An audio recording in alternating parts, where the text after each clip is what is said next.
Now this is it for real. Nice. Yeah, I know, right? I'm gonna click go here in 1 second. In 3, 2, 1.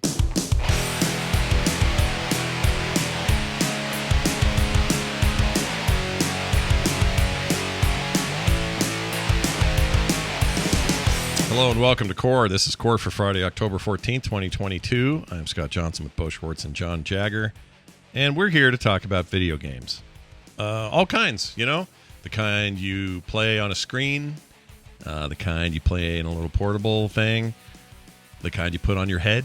John, we're going to talk about those. You put them on your head. I bet we are. Yeah. I know you're excited about it. So are we. So we're going to get to that. That's why we delayed it a day so I could be here. That's right. We normally record Thursdays. You're all going, what the heck? Well, once in a while we just have stuff come up, so we bump things around. Just want to make sure we had a show for you this week, and so we're doing one now. Thanks to everybody who is out there live and those who are joining us at home. We begin now. Okay, so there was a gigantically slow week in video games. A pretty slow week overall. Like, it wasn't a lot of big news drop. There wasn't a bunch of really big high-profile releases. There was some interesting stuff for sure, and we'll get to some of those. That's not to say there aren't games released every single day of the calendar year nowadays. That is true. You know, yeah, there's always something. Every single game. There's always something, and like I feel like 90% of them let you farm stuff, and then they're trying to get me with the farming. You know, they're always just like, "Hey, Scott, just guess what? There's a new one called Coral Reef or something." Where you and a bunch of people, you go out and you and your friends go out and farm and sell stuff in town and have relationships. They know, it's like they know me, but despite all of those aren't going to be the core of today's podcast. No pun intended. Instead, we're going to talk a little bit about that headset you might put on your face in the coming years, because there was a relatively big announcement from Meta. And they did their Meta Connect keynote, which used to be called Oculus something else back before they changed the name. What was it called? Oculus Connect? Maybe it was just Oculus Connect. I don't remember. Yeah, I don't actually remember. I don't remember. I liked it better because it was indie and cool and not Mark Zuckerberg-y, you know? Well, it was Oculus was always, I guess it wasn't always, but for more years than not, it's been owned by Facebook. Yeah, that's true. Even when they were calling it Oculus, it was still Facebook on the first retail release. So they've had that thing forever. But the Connect keynote happened. We have some highlights. You guys should see our notes. It's huge, but we're not actually going to like go nuts here. I mean, we're not going to spend all day on this. But enough things were announced is kind of interesting. So ironically, the headset they announced, the Meta Quest Pro, which is shipping October 25th for $1,500, is aimed mostly at enterprise. They made that pretty clear, and I also think certain aspects of the specs of this thing made that pretty clear. It has a lower battery life than the Quest 2, but overall better optics. It's smaller, especially up front. Battery's in the back, which gives it this like kind of counterweight effect. The overall effect is it makes it just look like a smaller, sleeker device. It's black, unlike the all-white Quest 2. And it has some interesting camera stuff. I'll talk about some of that in a minute. Obviously, we want to focus on why these may or may not be like the choice of high-end gamers, why they may jump after this thing, even though, again, I don't think Meta, especially this price point, is really aiming it at us or at consumers in general. And they've got a Quest 3 coming out next year for between $300 and $500. So they've got that whole line going on. Anyway, here are the basics. Lighter, slimmer. They have what they call pancake lenses. Bo, you want to explain what that means? You heard this keynote, right? You watched this whole thing? Yeah, I watched the keynote. Well, I endured as much of it as I could. I mean, it was laughably awful. The keynote is by far the most newsworthy thing, just how bad they are at doing these. Like, Zuckerberg looks least like a human as anybody of all time, even in this home court where it's his own damn keynote. Yeah, he's a robot. Anyways, everyone knows this. It was so I didn't watch it the whole way through. I had to skip over parts when they started. Anyways, so the pancake lenses I can't explain them. They're scientifically better. Somehow, I think they make the number of pixels where you're looking denser by reflecting light. So they don't have to draw as many pixels because you're not paying attention to your periphery. Right. But with, I guess, eye tracking, it can tell where you're looking along the lens and then provide that information to your eye in a quality way. I'm really curious to see what they're like. I would like to try them. Did he call them pancake lenses? That was his words? They're not his words. Those are just the words of the industry. It does that because it folds light like a pancake. Rather than just shooting the light directly towards you through the lens. Yeah. The light goes into the lens, folds like pancake, then folds back out into your eye. Yeah. Yeah. That makes sense. There's an infographic, I think, maybe somewhere, but I don't know where it is. So this isn't that foveated rendering thing, or is that part of that technology maybe? This, where I think you look. foveated is the kind they're using now. Because fovea is when you, like the PS5, the VR2 has the thing where wherever you're looking, all of the power is going to that focal point. And everything else loses maybe some definition, but you can't really tell because it's periphery and it's in real time. So anywhere you look, the priority switches to where you're staring, and they call that foveated rendering. And this sounds a little like that, the way you described it, but maybe this is a furthering of that technology. This is the first. It's not exactly the first of its kind in the VR space, but it's basically the first of its kind. It might be there might be one other model from a lesser known, maker of VR headsets that's using it, but so it is kind of a new thing. So it wouldn't be anything that currently exists. They got full color pass through and AR stuff. So you instead of that really wobbly, ugly black and white thing you see with the Quest 2, it has, you can just see through the thing. And in theory, you're using more AR, more mixed reality in general, and not just VR in that case, I guess. Yeah. I was reading a review where someone's like, I put the headset on and then I could keep talking to the person. You're not like lost in your headset going, where are you?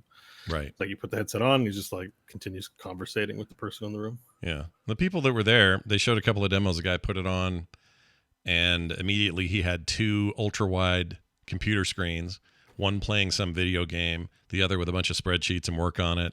And then a third one that was his laptop, but it was augmented with a larger screen in the AR VR thing, but everything else in the room was all pass through. And if the fidelity that they plan on having was represented there, that looked really rad. Like to the point that, I don't know, that kind of got me excited. If I could have, a much smaller space, but end up with just tons of screen space that was just as good. It needs to be just as good, but just as good as if it was here. That's compelling. I could see that being a thing. John could play as one of his Final Fantasies on a screen over here, and then in the middle one you could be, looking at the anime porn, and then over here you could have, I don't know what else, what other third thing you like. I don't know, but I already do that. I didn't need a VR headset to do that. I have 2 monitors, Scott. That's true, but if you I even have 2 different PCs supporting them so that, if one is using all my bandwidth, I can still do something on the other. And in a pinch, I can even pull out my phone. Whoa. In case, the porn isn't engaging or whatever. Right. Yeah. Find more engaging porn on your phone. Yeah, and an iPad. I got one of those. I could get 4 screens up in here. Oh my gosh. Yeah. That, and you're doing it the most practical way possible. Real screens. That'll be the troglodytes of the future. Crazy. The troglodytes of the future will be the ones that are like, back in my day, we had real screens, and everybody else will be like, come on, Grandpa, we're watching. I mean, they're like that now. Yeah, a little bit. We literally just witnessed it. Yeah, a little bit. All right, so that's kind of cool. It's got face and eye tracking. The eye tracking's interesting because so it has some like reverse eye tracking stuff, not just for what you see, but it sees you and sees your face, so that this facial tracking actually translates pretty interestingly, I think, in the immersion territory. So let's say you're in a public space of some virtual type of thing, an MMO, if you will, and I'm saying something like, "Thine sword hath pierced me through." Well, instead of just the audio making my mouth go burp, burp, burp, burp, burp, burp, it'll be like actual, real-time mocapping of my expression. That's basically what it is. Like, just think about a future where you could get the Pixar app and you can make your own Pixar movies. Like, you get pre-rendered characters, record video, throw on a couple of headsets, and do acting at your house. Yeah, which It's I'm like planning fun. on doing. Yeah. Yeah, I can't wait. Exciting. I'm excited about Yeah. that as well. I mean, there's no way I'm buying a $1,500 freaking VR headset. Well, I but- mean, we're early days. Like all the earliest stuff's always expensive, right? Fast forward 10 years when if enterprise buys all this stuff, you know, and brings down the cost of the headset, every household has to have a couple of headsets, and you know, we're living in a VR world. Yep, that's true. So we're still early. Controllers are new for this thing. They're, new versions of the controllers. They don't track relative to the headset. They're self-relative. So they are being tracked all on their own. That's why they're expensive too. You can buy these for the Quest 2, but they're $300 to just add them to your existing Quest. I have to admit that's a little tempting, but it's really expensive. They're sweet though. They have a little nub on them that you can paint and write with. Hey, John, they don't have the do you hear rings that? on them. John, there's a nub.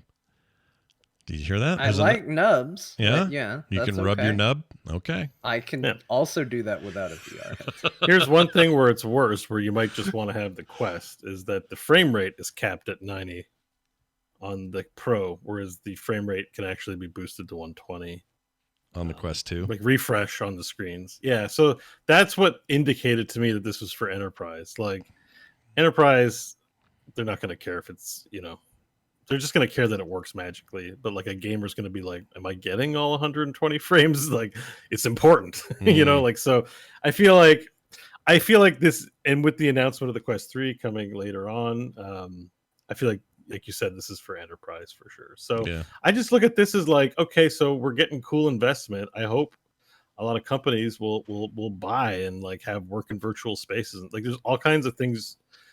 This presents a solution for all kinds of workplace problems for certain types of businesses, I think. Yeah, I agree. Hopefully. Also, the kind where you've got somebody next to you for real and you need the pass through, which doesn't really exist with current sets. The lighter, less obtrusive, thing on your head, doesn't really address a gaming thing, but it does address sort of like the big question of, can these be used in the workplace, and can they be effective in that way? If you have iPhones and you use the Memojis, or what the hell they're called, that's a Nintendo thing. What's it called? Whatever they are, the face emoji things. That's this technology, but pointed in to make you recognize your face. That thing I was just showing the chat room. Oh, okay. That's the idea. Anyway, let's see what else.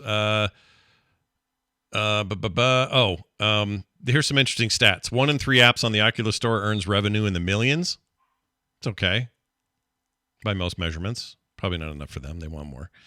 33 have grossed more than 10 million, and 55 titles have exceeded 5 million in gross revenue. They didn't say which ones, though, did they? So, well, no. They might have. The point of me writing this was like their presentation was every 2 seconds, they're like, by the way, we've made a lot of money. We're making millions of dollars. They kept reminding us every 5 minutes to make sure to mention how many millions of dollars they were making. Yeah. So there was actually a lot more, but it was all just bragging. Like it wasn't really that informative. Yeah. But I just pulled out the stuff that was neat because it's easy to be dismissive of VR. Like VR right now, it's like, oh yeah, like John said, they got screens at home. People are like, as if I'm going to have a headset on my house, all this stuff. And it's like, well, maybe it won't be a big thing that's everywhere, but if they're able to pull in millions, there's potential in that market. And I think they're trying to entice more app makers to push that tech forward. And, obviously if you have a store that's earning good money, there are people that are going to want to get on top of that. Yeah. That they are advertising for opportunity, and Valve doesn't do that. Like, it doesn't mean Valve's doing anything wrong, but you never hear from them like, by the way, our like games do really well in the VR space. Like, like we need positive promotion because there is resistance. It represents change, and there's a bit of a stigma with VR headsets still from a lot of people, and we need positive messaging that like the future is bright for this technology, and certainly for businesses to get in bed with Meta or Valve or whoever. And when you mentioned cool shit, you mentioned Valve, and that's interesting because due to a job listing, they kind of sort of leaked that they're working on a new headset in addition to the Index is like their big wired tower based monster solution that's pretty expensive. The Vive Pro, I think, or something like that. Is it a Vive? No, the Index is Valve's. There's the Vive stuff as HTC's. And HTC has their own thing going on and their own enterprise stuff lately these days. They're not as focused on consumer, but there's a pretty high end one I remember from my time in VR chat, but I can't remember if it's HTC or Valve. I mean, Valve's Index one is, I think, the highest end thing on the market. I think there's a high end one that does the facial recognition that Facebook's doing as well, and that already exists. But I think it's actually more expensive than the Facebook one. Got it. But this listing makes me I'm just throwing out Scott theory. Here's a Scott theory.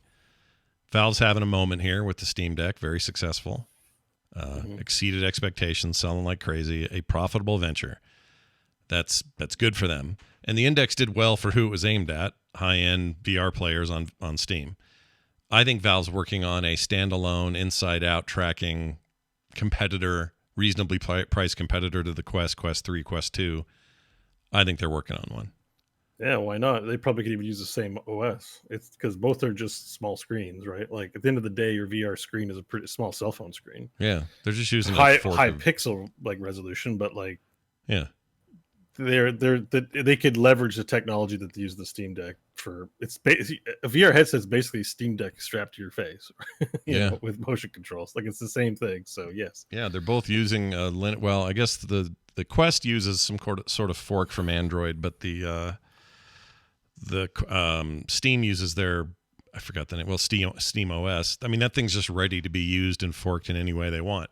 Like I think they would really do well with a standalone, untethered experience that somehow lets you install sideload, your VR games from Steam onto that thing, run them through Proton or whatever. Works great on the Steam Deck, so I imagine we'd have a similar situation there. And if you can make it a little smaller, a little tighter, a little more gamer focused, I think Valve could kick ass right now if they really wanted to do it. Yeah. But they don't have the shareholders to appease all the time. They're just a company still owned by the same people. They're not publicly traded, so I don't feel like they feel that kind of pressure. Yeah, but it's definitely coming because we definitely there's been sequel bait in Half-Life Alyx. Yeah. Yeah. So there's a sense that, wait, did I spoil the ending for you? No. People? I don't think so. Oh, did you? Okay. You indicate. I think Bo and I talked about it a little bit, but I don't think we. Oh, you weren't there. Okay, you weren't there. Was that the night I? Yeah, that might have been a week that you weren't there, Scott.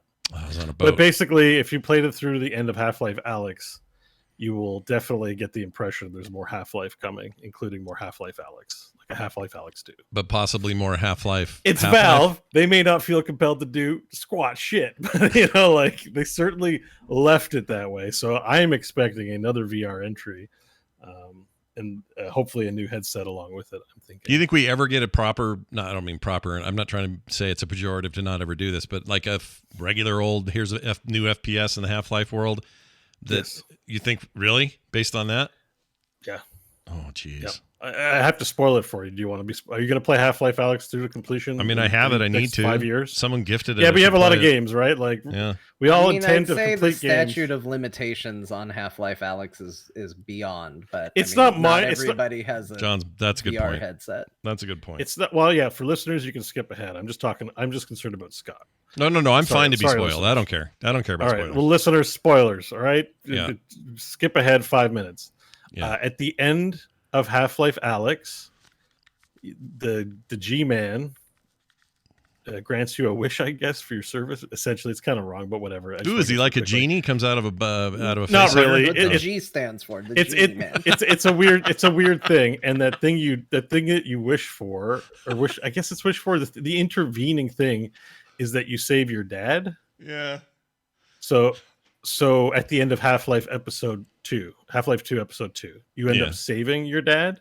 Yeah, I remember that. And then you see Gordon Freeman, and then the adventure continues on. So that there's an implication that Gordon Freeman, I can't remember exactly how the dialogue goes, but that he's got work to do and he's going to keep going. Yeah, even though it's a prequel, it technically moves the story of Half-Life 2 Part 2 forward. You're actually further in events, sort of, in Half-Life Episode 2 than you were before. This is the closest we've ever gotten to Half-Life 3. Okay. Yeah, exactly. So there's some retconning that happens as well, because that's part of the story is magic bullshit. So there's retconning, and then Alex works for the G-Man. So there'll be a Half-Life Alyx 2. They said the story will continue at the end. Okay. So you get a so sequel just to as that. it relates to our hardware discussion, Yeah. I'm expecting Half-Life 3 and Half-Life Alyx 2 to both be titles in the future, based on what I saw at the ending of this game. Okay. I don't think you spoiled anything. Based on the ending of that game, those two things are going to happen. I think that's actually most of the ending. It's just really cool. Like experiencing the ending in VR is really awesome. That words can't describe. Sure. But it feels like to have the G-Man in your face going, "You've made it this far. Yeah. You are a great warrior." What do you think that guy's breath smells like, if you had to guess? Fish. Fish? You Yeah, say fish? fish. John says fish. What do you say, Bo? I like the fish call. John's pretty good. John's got a good nose for these things. You might be right. I'm getting kind of garlic potato kind of vibe out of him. Like an egg salad? Yeah, maybe that. Fish and egg salad lunch. A Like little bit of wife mustard. Yeah, pickle. I don't know. Just seems like the guy's been eating a lot that day. Every time I see him, he's just been Had to go to a lot of buffets at Black Mesa. Yeah. It's just one room to another. Just one long thing at the cafe there. I assume they have a big, they got a big cafe buffet, and he just won't stop, that guy. I don't think he's human. You think he's alien? I don't think so. That's why I said fish. Like just a vaguely alien, otherworldly. Like another world fish. Him. So it's got testicles for eyeballs, and it speaks out of its anus. Like it's a Half-Life alien. Okay. All right. Hey, funny enough, I played a game today that felt like I was talking to things that had stuff coming out of their anus, so we'll talk about that later. Anyway, so there you go. They also announced some games. Walking Dead Saints and Sinners Chapter 2, which the first one was... Apparently, Walking Dead is one of the better VR games. So, yeah, I've heard that. The Walking Dead VR. I've got to try it. I'm really curious. That it's reviewed really highly, so I have to try it. Probably show up in a deal at some point. Iron Man VR, which originally was a PSVR exclusive, that is no longer the case, and is being developed for the Quest, and this thing will play it, obviously, the new one. Among Us VR, which launches this week, I think. It actually looks kind of dope, too. It's cartoony and stylized. I'm really curious about it. I'm pretty sure. Is that out now? I think it might be out. I think it's a soon kind of thing, but I'd have to check on the Oculus. It's on the Oculus store, VR. Right? Yeah, Steam as well, I believe. Oh, release date. Here we go. November 10th. Sorry, I'm ahead of myself. Okay, I'm gonna favorite that because I missed. I didn't play Among Us, but I think I'll do I think the VR might make for some. Dude, Among Us is a riot. Oh my gosh, you're right. This looks amazing. Yeah. Look at this. You have a headset? Maybe we can get some people in and do a hell VR yeah, sesh. hell yeah. I have to get John a headset. I hate that he doesn't have a headset. You guys, let's I'm band so close together. To buying John a headset. Let's just I'm fine. Let's all band together. Get John a Quest 2. Let's go back in time so we can save $100. Yeah, please. That'd be cool. Yeah, Among Us is great. We should definitely play that. You never played it at all, Bo? Never played a game? Never touched it. I mean, I have some understanding of what the game style is. It existed before Among Us. Yeah. It was like Village or something. I don't know, Nomad, something like that. Yeah. Lots of board games do it. I watched some streams of it and stuff. I get the general idea of it. I never played. I think you'd like it. I'm just a bad liar, so I lose a lot. But other than that, I think it's just meant to be a good time. We're not trying to sports it up in here. Behemoth by the Iron Man VR devs. This is by the way, the reason you feel like, wait, why is Iron Man going to the Quest? It's because Meta bought the devs. Yeah, so that's why it switched. So. And then Spatial Ops, AR shooter thing. This is more just, I don't think it looks that good, but I think you should just look at the video a little bit because it's kind of hilarious. It's like Office Call of Duty. Yep, look at these guys dorking off in their office. So it's an AR game, and they're in the office, and they literally have riot shields and handguns, and I guess it can detect and make walls out of the office, and then you can just shoot at each other. But here's my question. This is the part I don't understand. AR, this doesn't have pass-through, so it's not true AR. I don't get to see my office, really. I mean, it has the black and white thing, but it's the what do you call it? The periphery is not real on that. Like, it's weird. Yeah, it's doing a weird thing. I don't know how it's going to work. There's a lot. Everything about Quest is experimental. We haven't established the standards of what is a good and not good game, unlike consoles and flat screen, which we've been working on for decades. Yeah. So, but it's still just kind of. I just think it's funny. There's like somebody reading on some chairs in the office, and all two people are going pew pew pew pew pew, and I'm like, I don't know. It's kind of funny. Also, I don't know. I mean, I know some people. I don't think it's going to be good. But some people have office space like this. I think most people don't. Like these big, cool hallways and this stuff. This is a lawsuit definite waiting to ideal happen. setting. Yeah. You know, they're like, oh yeah, everybody's office is like this, I'm sure. And maybe if It's you're like- in this industry, it Yeah. certainly doesn't look like any of the offices I worked in. They all think everyone works at like Facebook campus or like Apple's big Yeah. spaceship. And imagine thing. being a teacher and your kids wanting you to can we play Spatial Ops in school? You know, in the kind of environment we live in these days. Like you're like, no. No. Yeah. We will not be doing Spatial Ops. I look back at the days of sneaking into the computer lab to play Counter-Strike every lunch and thinking, man, what a wild time that I got away with that. That Yeah. a bunch of us just played Counter-Strike all lunch every day at school. No Did kidding. that with Quake. We did that with Quake. See, this Quick tells you tip. how old everybody is because you guys did it with the right. You were playing the right game for the age you were. For me, it was literally like, what was the one where you'd run around and dig holes and the guys would fall in the hole and then you bury them? It's an old 2D game. Burger time. No, but it's like Burger Time.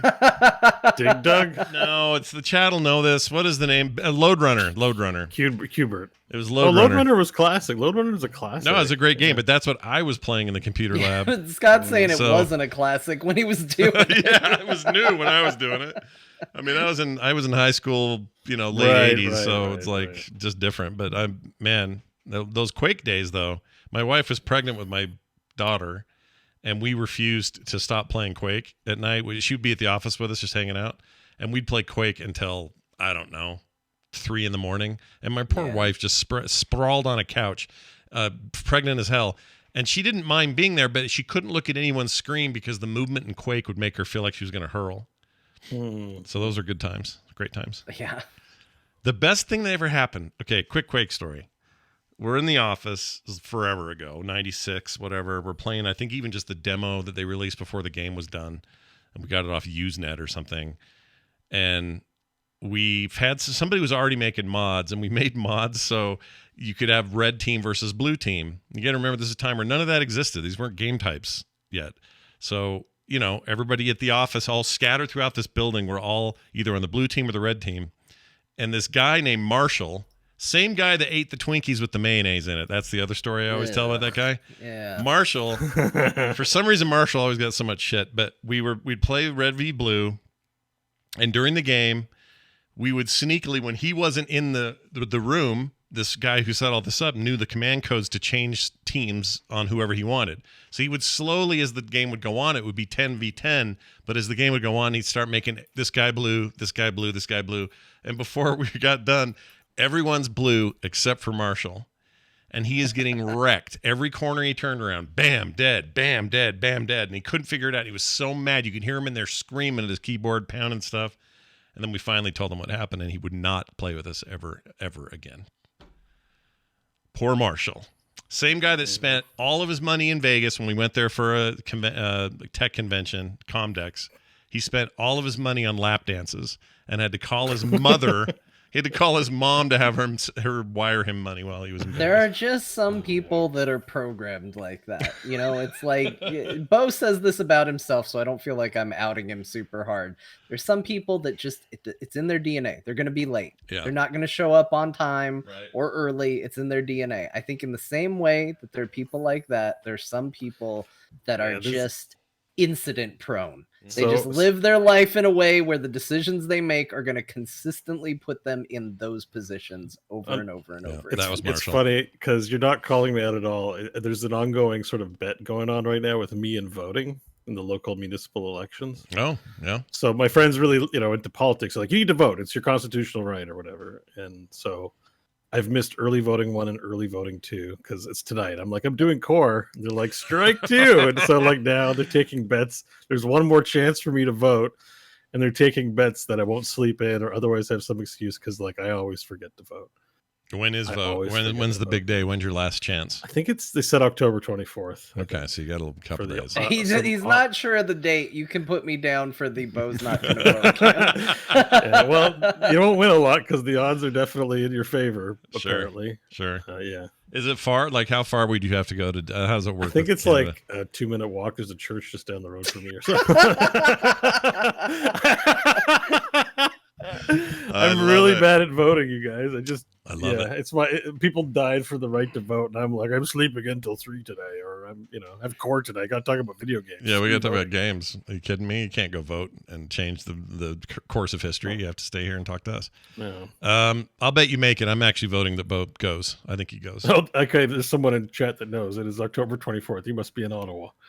Yeah, you are. And if you do, look, my faith is in you. I think you go and do it. I think you're as likely to vote on the 24th, as Marshall was to eat a box of Twinkies that had mayo injected into them, and he did. Now, I never blew a bunch of money to strip club because I always found it too expensive.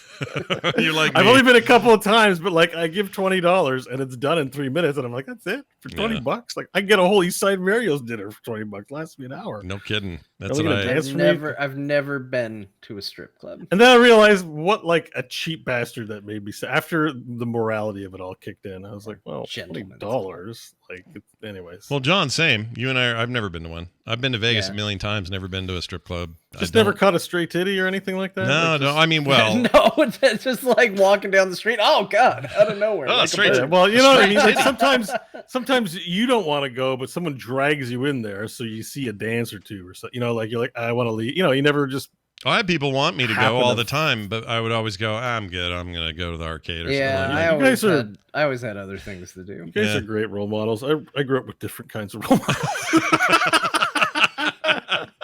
For me, it was just never, I'm never much of a peer pressure kind of person. Never, even when I was younger, I just sort of like, I'm like, yeah, it doesn't sound like much fun. I'm going to go to this instead. I didn't really get peer pressured into it. Someone's like, do you want to see some boobies? And I'm like, okay. Well, when you're 18, you're like curious. I don't know. Yeah, I've just never Now I'm like over it, but just at that age. Well, hopefully when you vote on the 24th, the big thing on the ballot is more strip clubs coming soon.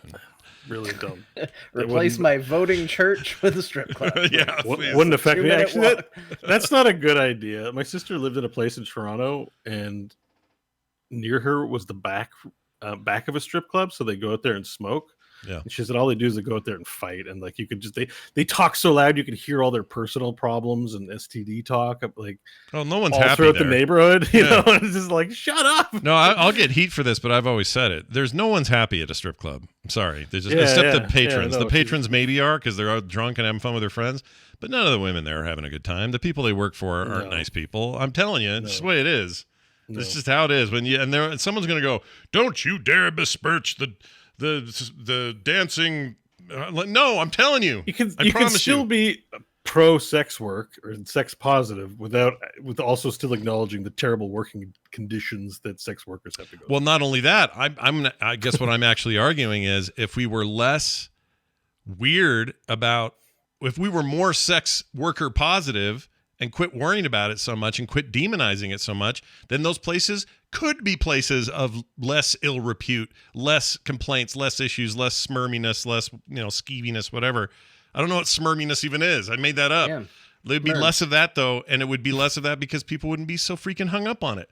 Like let that be a thing. Quit making it sound like it's a den of evil and iniquity, and then their lifestyles go up, their pay goes up, everybody wins. And if you're still going to those places, great, you win too. You got, you get what everyone has a VR headset. You might not need to go to those places. Some 40-year-old man can avatar up as a beautiful lady, and then you can go into your VR strip club and get a dance from someone who knows what a man wants. Yeah, another man. Yeah. then I hate how right you are. I think your hot 20-something avatar dancing for you all of a sudden goes, my freaking limps off the stage. Hopefully you get a bit of a refund for that. I freaking love that so much. Well, anyway, so back to VR. It was always about VR. Don't worry. It was never not about VR. Demio will be playable in mixed reality also starting October 25th. That's actually interesting to me. That game's already cool. Nice. Yeah, it's already rad. We love Demio here on Core. Yeah, Demio, thumbs up. Both versions, by the way. Flat screen version, also very good, but I think VR is where it's at. You should play it there. They're also getting, this was a bit of big news, Xbox Cloud Gaming, a.k.a. Game Pass streaming, will be available on the Quest in 2D. So You're not going to run around in 3D in those worlds, but you can have a big screen in front of you that is covering your entire vision. That is a big giant screen playing, I don't know, Halo Infinite or whatever. You're playing on a movie theater. Imagine going to a movie theater and playing on that. Well, yeah, you can simulate that in 3D. This is what Microsoft wants. They want to just have Game Pass on every platform. And Quest is like, yeah, come on in. PlayStation's like, no way, get out of here. And Nintendo's like, whatever, right? They won't do it, but they would. In fact, wasn't there something around this announcement? There was some talk that, somebody at Microsoft said, we went to Sony and said, here's how we think we could make Game Pass work really well on Sony platforms. And you would benefit, we would benefit, everybody wins, and players would love it. And they still wouldn't do it. They turned them down. Well, yeah, right now they got bad blood. Yeah, right. They got turn bad into blood. a fight, and then once the fight's over, then we'll see if it happens. Yeah. But once the dust clears from the battle and the bloody corpse of one of them remains. Can you imagine Pepsi going to Coke and being like, let's bury the hatchet and just release Copsy? Copsy. Coke. One brand, one Coke. Copsy. Introducing Coca-Cola P. Actually, I don't think that. No, works. you call it Poke. P-O-K-E. Poke. That's it. Poke. Yeah. Poke Zero. I don't know. There's too many Coke letters. It's not really fair. You only get the P from the Pepsi. It needs to be P-Oak. P-Oak. So that's about all of the Pepsi that I want in a product. You only want a little P. Yeah, Just a little bit of P. Pepsi. I mean, not P. Well, anyway. Pepoke. Diet Poke. I'm telling you. The name's right there. It's ready to go. P-Poke. Cherry Poke. Cherry Poke is also the strip club we're talking about. Anyway, moving on. There it is. There it all is. the way around. Did it. Nailed it.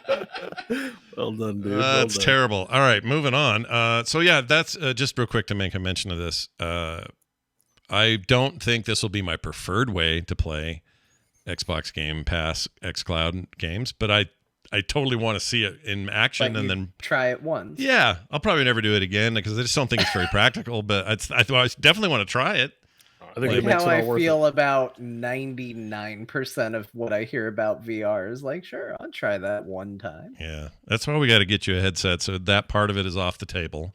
Yeah, but then I would feel guilty. Like, here's why I don't want a headset is because if somebody gave me a headset, I'd be like, all right, and I'd try all the things. You know, I'd play Half-Life Alyx, and I'd try all this stuff. And I have no doubt I'd probably think it was cool. But then when it turned into a dust collector, I'd be like, oh my gosh, people bought me this. Mm-hmm. And it's just sitting there.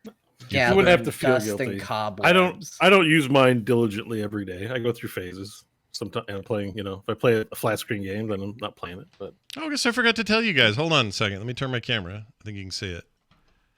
Look at that over there. That looks like a Series X. I can't focus on it. Yeah, it does. Vaguely. I recognize that little green thing and glowing light. Anyway. It has a secret. It has a secret. You're not supposed to open it. It's a mini fridge. It's a mini fridge with a very cold can of Coke right here. Is it good? Does it work? Yes. And it was only 40-something bucks on Walmart. They had a deal for like half off. Oh my gosh. Send me the link. I had a mini fridge. It's my favorite gift I've ever been given. Yeah. Well, Steam Deck's now is a good competitor, but I paid for that, but it was a gift, but I put it on my card, so I don't know how that works. But yeah, the mini fridge was like my favorite gift I've ever been given, and mine broke. Oh, and I've never been sadder than when my mini fridge. Hold on, Bo's pointing out his. That looks like a giant PC over there, doesn't it? But guess what?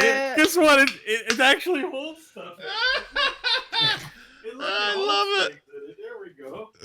There's what? Crazy. You can put a lot in there. So much in there. Right. Oh man. How much? Hang on, I can't hear anything. No, you're fine. My headset wire. Everybody at home who couldn't see that, Bo went over and showed us his actual fridge that has like food and drinks and stuff in it. I feel like there is a window of people that know what we're talking about, Scott, and it's kids up to a certain age are like, hell yeah, mini fridge would be awesome. Yeah. Then there's a gap. This is where Bo lives. Mm-hmm. It's not necessarily age, it's lifestyle at this point. Mm-hmm. And there's where Bo operates. And then there are parents who are like, oh my God, a mini fridge would be the greatest gift to mankind. Yeah.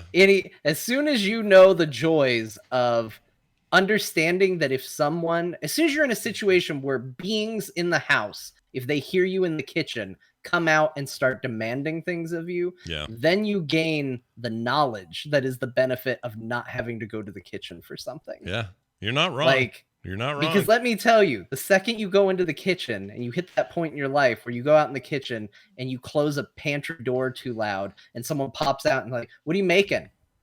You're like, oh shit, my life's over. Like, I need a mini fridge so bad. Yeah, they're great. And also, so the only thing I would say about it is it's relative, like Bo actually makes a decent point.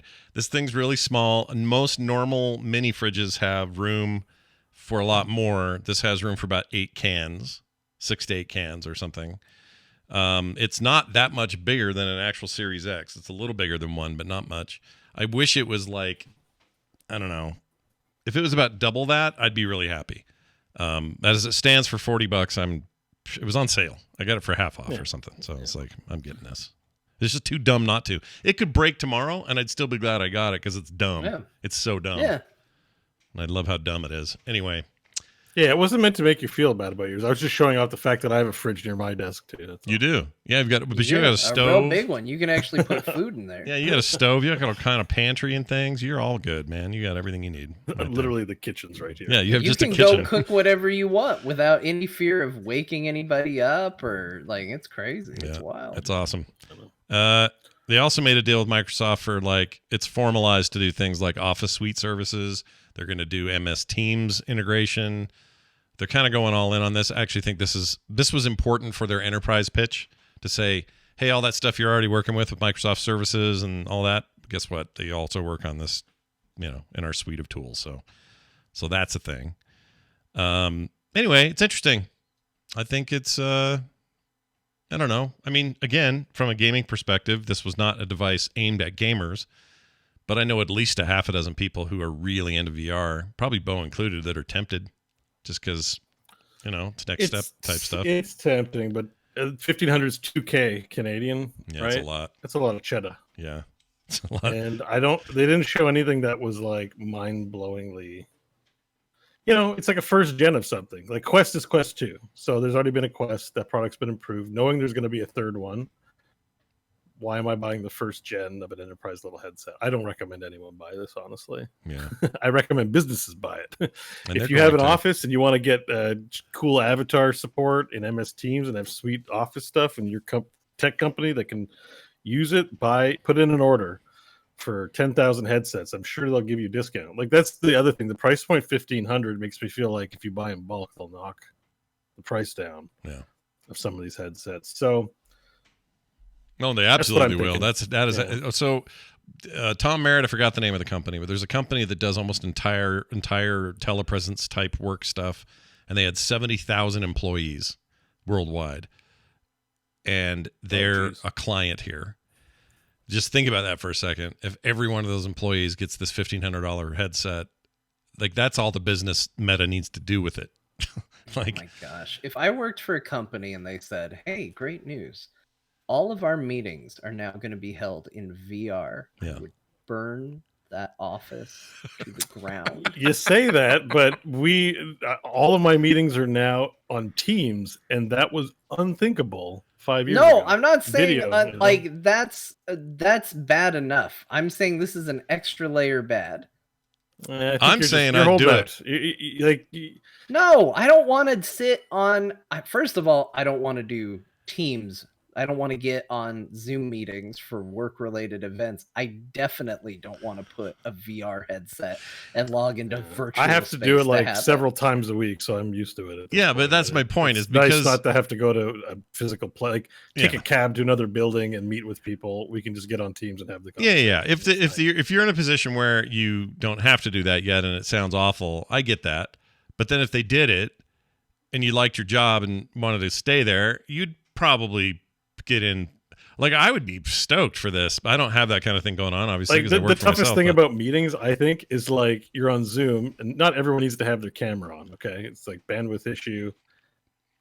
But whenever not everyone has their camera on, you're not sure who's paying attention. And yes, so exactly. People need to be free to goof off at work. Yeah, but no, right? Like, not really. Like that's not. But I can understand why you would say that. I've been on that side of the fence, but also on the leadership side of things. You're paying people to work. But John, you don't mean off, at work in general. That's one thing, but in a meeting, not necessarily. If you were in a physical meeting in an office inside of a conference room, no one's over in the corner playing Nintendo while the meeting's going on. You know what I mean? Yeah. And so you're not one to talk. Don't you play video games on every meeting? Oh, I do it all the time. I do it all the time. Yeah. Well, that's the nice thing about Zoom. Zoom can be. I love that the chat's just like Corpo Bo. It's so true. But I am a corpo guy. Like I've been a manager like as a career. We gotten a few like emails critical of me, and some of the comments have been like, "I hate how he's like a shill or a corp guy or something along those lines." Like, I am like, get to work, yeah. Slackers. What are you doing? Yeah. Slacker I am ass. that guy. So if you don't like that, then I'm sorry, but some standards have to be set, and somebody's got to be the person doing that, and that is what I do. So actually, I do think of those things. So under John may have made a point that I missed, and now I think I understand. So when I'm on Zoom meetings here and there for like I got to talk to an ad producer, or I got to talk to somebody, whatever. That happens a lot during the week. Yeah. And when I do, if it's a particularly boring one or one where I don't have to say much, I'm just kind of there with my rep and then they're talking most of it or whatever. The nice thing about a Zoom call or Skype or any of those Teams, whatever, is that, yes, I've got a camera on me. Yes, it's looking at me. But like Patrick on the instance, I can play a little video game while I'm doing it, I don't know if Patrick knows I know this, but he used to play a lot of Overwatch when we recorded the show. And you could always tell because he's going like this. Does this. Yeah. And we're like, Patrick, what do you think of this? Old instances what where do I think of what? Play. He would say. Anyway. Guess who's playing World of Warcraft on the instance? There was an era of that as well. I could, even when I was watching those streams long before I knew you. Oh yeah. You can sort of tell when someone was like Hearthstoning it up and they're like, yeah, and not paying attention. Yeah. I used to hate it. And so from the corpo standpoint, it sucks. But if nobody's paying attention, the nice thing about Zoom and that is that I can be playing some game. The one Loop Hero game, and no one will know. No one's the wiser. But if you now put me in VR, the option's not there. Now you not only can't do it, but you have to sit up straight. Yeah. You can't even doodle, Scott. You'll just see your stupid avatar waggling their finger. Or your arm will mysteriously melt through the floor because you set something down instead of had it actively on your digits. Every workplace is different. Not every workplace is going to need it. Some workplaces it's small, you trust the people you work with, they can slack off and it's fine. Okay. Please, everyone in the chat room, because there's a lot of comments. Yeah, I'm not necessarily people have come for I'm making jokes. Like, what a piece of I'm shit. making jokes. I'm not speaking about your situation directly. However, in my experience, important information has been communicated over meetings, and then when I've gone to inquire or see that this was not there, and then you ask, did you not hear what was discussed at the meeting, and did you not say, oh yeah, you acknowledge that, and then you didn't, then you're wondering, what am I doing wrong in that you're not listening to what I'm saying? So you think of things like, we need to promote engagement, so let's make sure we have everyone's eye contact. Like, I can give presentations. I'm kind of funny and personable. I try my best to make sure you're going to retain the information I'm saying to you. There is an art to it. And I think when everyone, like, there are meetings where I'm the only one on camera, and when that happens, and I've seen other people who are the only one on camera, they don't get hands up in Teams, they don't get acknowledgement, they don't get any feedback about how well they're doing. It's not a video, it's not TV for the people there to watch. So I think the VR space is kind of nice because you can have remote meetings and ensure engagement and participation on the part of everyone who's participating. Right. I know that's not cool. We're a video game show. We're supposed to say, I teabagged a guy with my balls. And that's what we do here. But like, I have an adult life and this is part of it. So. Have you seen that guy? He went kind of viral for a while on TikTok. I don't know what's going on with him now, but he would do his Zoom calls while he base jumped or skied or jet skied or some other crazy like extreme sport. He had a green screen attached to his back that went behind him. And then so he could project a fake office on it. And then he would look like him just kind of staring at the thing. The problem was during the meetings, his hair is like flying all over the place and his face is getting pulled back and he's like just doing this. It is one of the funniest things you'll ever see if you can find it. I was trying to find it and I couldn't find it. It's really good though. That's good stuff. Anyway, that's what's important. It's what Forget matters. this corpo bullshit. And sure, It's all dumb. if you're like, you know, a union guy, or you're like screw the manager, like keep being that way. You do you. I'm not here to tell you. Scott ever says, John, we're gonna do all our core episodes from VR. I'm gonna tell him to fuck off. Like it's not gonna happen. Not in a million years. I will say you can get into any leadership position with the best of intentions till someone tests you, and then that's how it starts. I see both sides of you're this. Super cool, and then they walk all over you, and then you know, just watch Game of Thrones. They talk about I used to manage people. I used to manage. I'm not talking to you. Oh, I'm not talking to you. Sorry, I'm just lecturing broadly. Yes, okay. I know you understand. Yeah. That's why I say we're on a show. We're having a good time. So like, you know, yeah. And I see both ends of this stick. It's easy to see both sides. You know, been both places. This is Core Video Game Show, not Corpo Talk with Bo. So I'll shut up now. Corpo Talk, that little Corpo segment. I like it. It's fun. A couple other things. The MetaQuest 3 next year. We mentioned this $300 to $500 price point. Could be expected to be around that. So watch for that. Also, I don't know. I think Apple's getting close to talking about theirs. So things could get interesting real fast. And then that new Valve one. In other news, Nvidia did a thing today. Breaking news, everybody. Beep, beep, beep, beep. In the shadow of all these 4090 reviews, which have been glowing, people are like, my gosh, this thing just blows everything out of the water, including the previous gen cards. They better for $1,500. I'm speaking of $1,500. They are now unlaunching a 12 gigabyte model of the RTX 4080 graphics card, which isn't even in people's hands yet. They announced this today. The news comes weeks after the company revealed the product as part of the new line of GPUs. In a very... that was a weird sound. Did you hear that as I breathed in? Oh, yeah. I heard that. Did a pig get into the room? I don't know what that was. It wasn't me. I heard it. It sounded like someone had a little pig in the house. What happened? I don't know. I think I breathed in weird and it made a weird noise. It was you? Yeah, it was me. And you were like, who made that sound?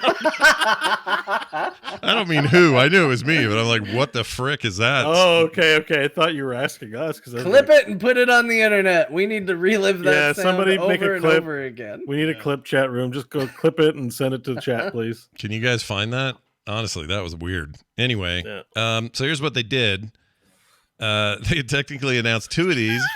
One is the 90, which is reviewing well, and the 4080, which would be the two versions, the less expensives, and so on. One is 16 gig, one is 12 gig.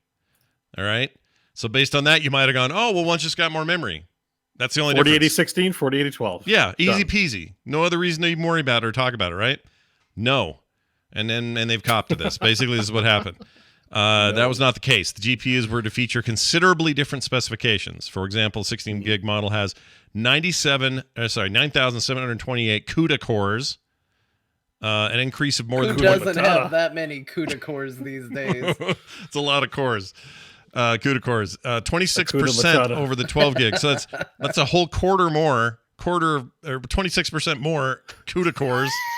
It's good to know that this show has just evolved into making up words after numbers. That's how it feels like. Can you go to your fridge, Scott? I could use a CUDA Cola. Yeah, I'll get you a CUDA Cola and a Poke. It Poke has Zero. 2,900 digiboost. These are all things, man. I'm not making these up. These are real. And they also had, there's something like way less ray tracing capability and other stuff. Like it's a real jacked up difference.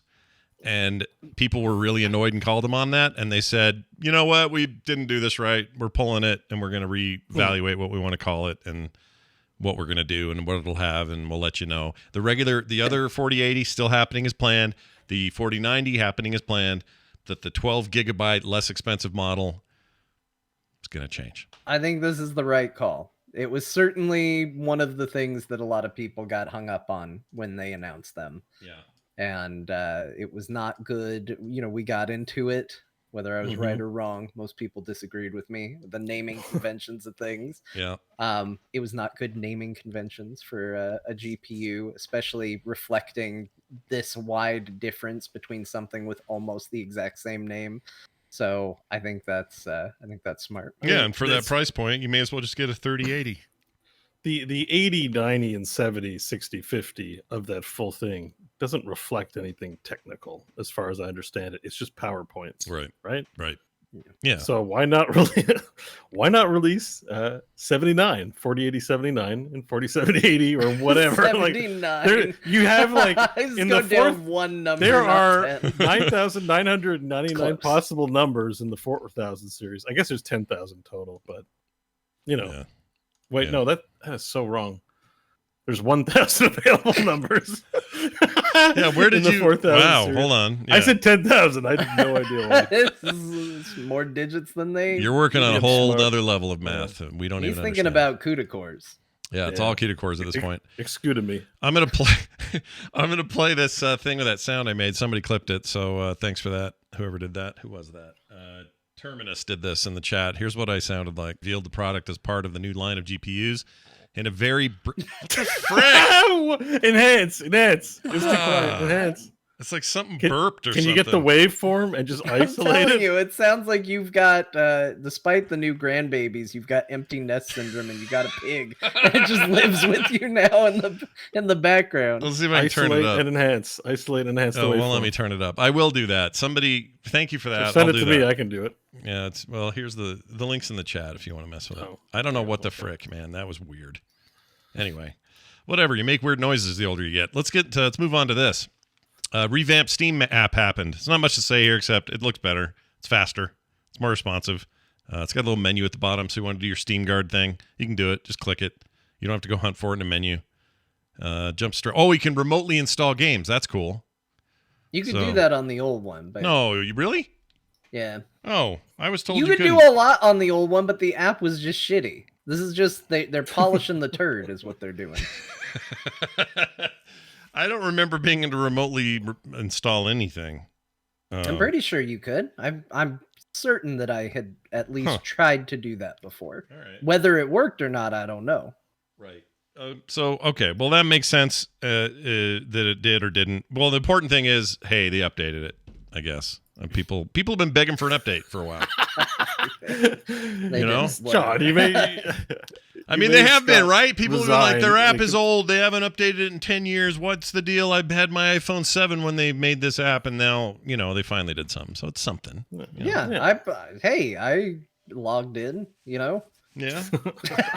Hey, I logged in. You logged in right away. And I did what I had to do. Yeah. I remembered my password. You can sign in with a QR code. A couple of cool things like that. It's all good. Technology. What even is it? All right. EA also did a thing. They got rid of Origin. Finally, we knew this was coming, but EA app is now the app, and I guess that's a thing. So I guess now you have that. So I remember when they announced this, and you could tell everybody was going for the clickbait headline because everybody was like, they're killing Origin. I remember being like, all right, yeah, finally. They got with it. And they're making the EA app. It's still there. It's the same. Just change the name. Yeah. Yeah.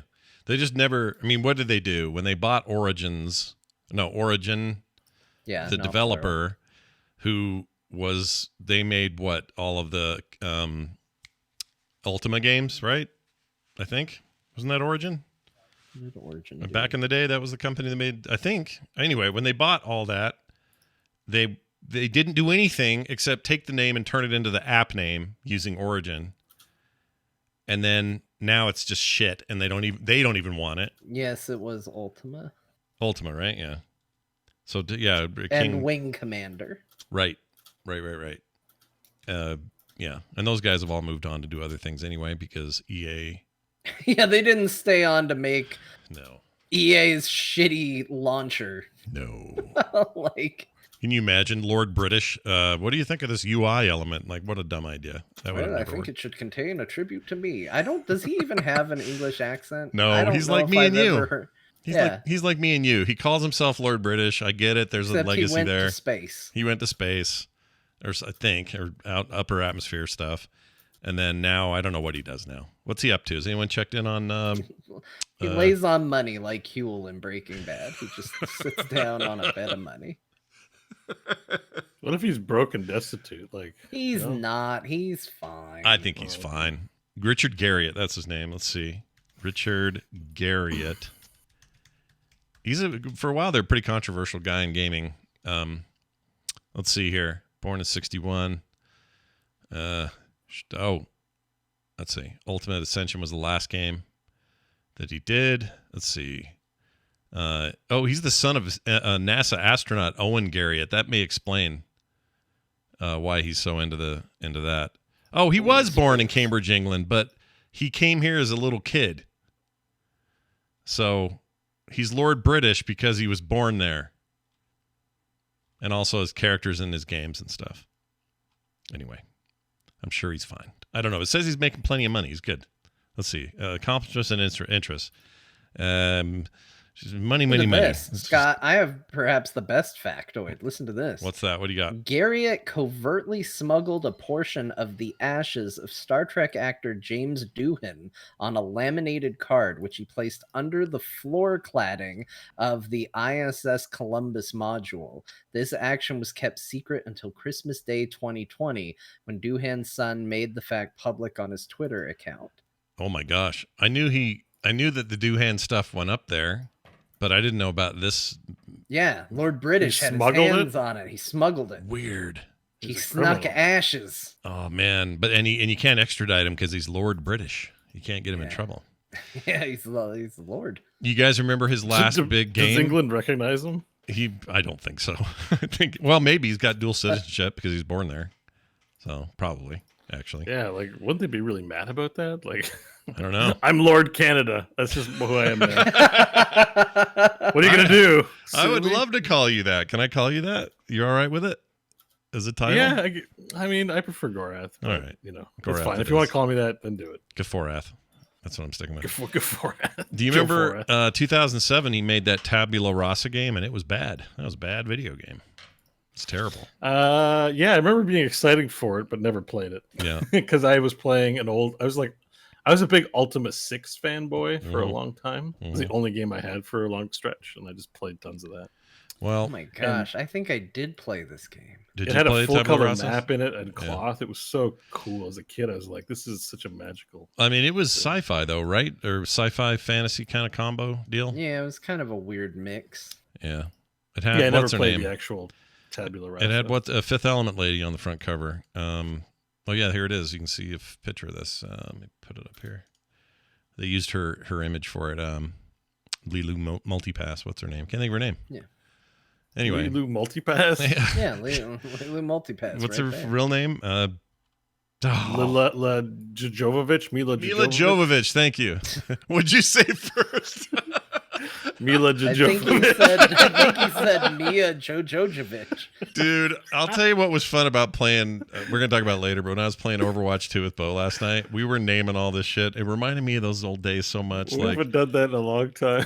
What was Balls McGee? Balls McGee is Zenyatta. The Mighty Jojo's based on Mila Jovovich.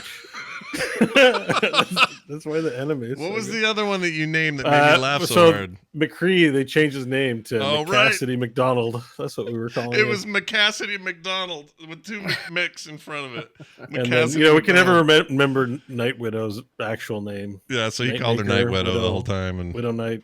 It was great. It was really great. I love it. All right, I'm Scott. I got an update for you. Go. Here you go.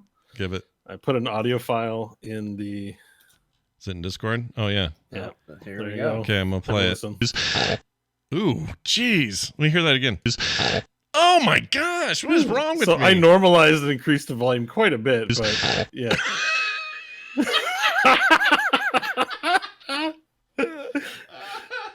There you go. Wow. I think it was your throat, because looking at the video, you did a little, I think, breathe in, and it's like there's some it went through some broccoli lodged in your throat. Damn, dude. K Kazumi says that we canceled McCree, go us. No, we didn't. Blizzard did.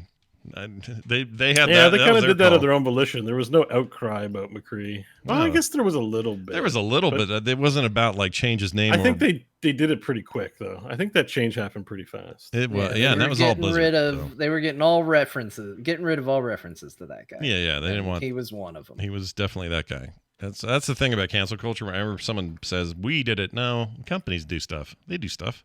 Yeah. Blizzard no, but you can say we did it if there was like a big protest or something, right? Like, I mean, you can, but ultimately, this women got the vote because we did it. It's not because the politicians are like, we will let women vote. It's like people. No, you're right. Pressure makes right? it happen, but in this case, where it's especially non-governmental, it's like. I think they did it pretty quick. That's why I don't think there was like a protest. Right. But if they really wanted to keep it in, they could have and would have. Like they didn't. I don't think they need even. Here's a controversial thing. The guy was a douchebag and should have been fired a long time ago, and I'm glad they finally did. And I don't blame them for having this sour taste in their mouth. But I think you should have just left the guy's name McCree. Maybe change his first name and just call him McCree. I don't know. Remember, there were actual protests at Blizzard by the employees. So. It's easy. Here's what I'll say. Like, I still am probably, because I don't care enough to learn a new name, he's still going to live in my head as McCree. But imagine if you were a person who was on the bad end of something this guy did. Yeah. You'd probably be feeling pretty good that a game you work on or play or like or have to promote doesn't have his name plastered all over it. No, that's a good point. I think that does make it better. I mean, obviously it does. My overarching point isn't I'm glad or not glad or whatever. It actually doesn't make that big of a difference to me, but I just think this was Blizzard's call the whole time, and whether it was from pressure or not, they made the call. Yeah. So I think they should have called him McDonald. It wasn't a change for us.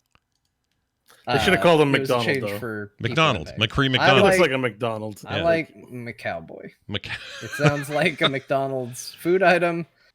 Come in now and get the McCowboy. What was it it might be his Bo? last name, McCassidy McCowboy. McCassidy McCowboy. McCassidy McCowboy There is it a is. good name.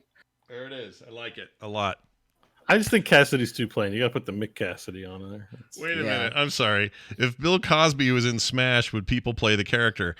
I love the comparison, Yes, even people though would it's do a that. fallacy of comparison. That would have never happened in the first place. That brawler isn't full of a bunch of family-oriented comics that we now find out. Like, that's not what that is. So I get it. I think that's funny, but I don't think that's a comparable thing at all. Anyway, let's move on. I can get myself in trouble. Where are we here? There's some good news.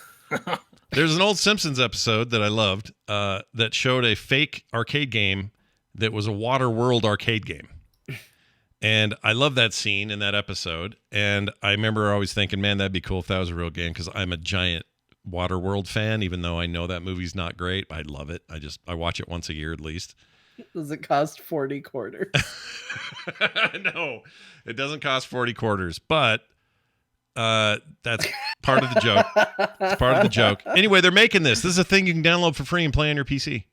They're making it a game where you take one step and get a game over. Yeah, you play it. Let's see, but you can do it without having to dump the $10 worth of quarters on the machines. They also, somebody also made, what was it? The Lee Carvalho's putting challenge. Mm-hmm. Like, that is a game you can go out and play. Wow.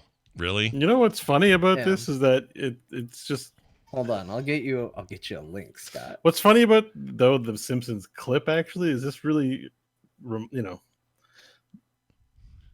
Yeah. It's there's those tweets you retweet that have like people complain about dancing nowadays, like twerking, and then it has this newspaper clippings all the way going back to the 1800s of people saying dancing is ruining the world. Like like the internet is new technology, but the stuff we're saying on it is nothing new. Like Right. the fact that people are shouting about it on YouTube. Yeah. So it's like there's a little bit of this, and gaming companies like trying anything and everything to put your quarters in, and this predates mobile games, right? And it's just like it's the same thing. Yeah. Like, No, you're right. By the way, I wish I remember that guy's name as I follow him and I don't remember his name, but you just mentioned, you can find the minute somebody says, well, the downfall of society is teenagers, and then you can go if you really want to do the work, you can go find every time this has been this said. guy has a Twitter thread with 50 clippings saying teenagers are ruining the world. It's an amazing follow. Every decade. It's actually that following on Twitter is Yeah. actually cathartic for me. Whenever he posts, I'm like, oh, there it is. Look what they're blaming violence on now. Look what they're blaming,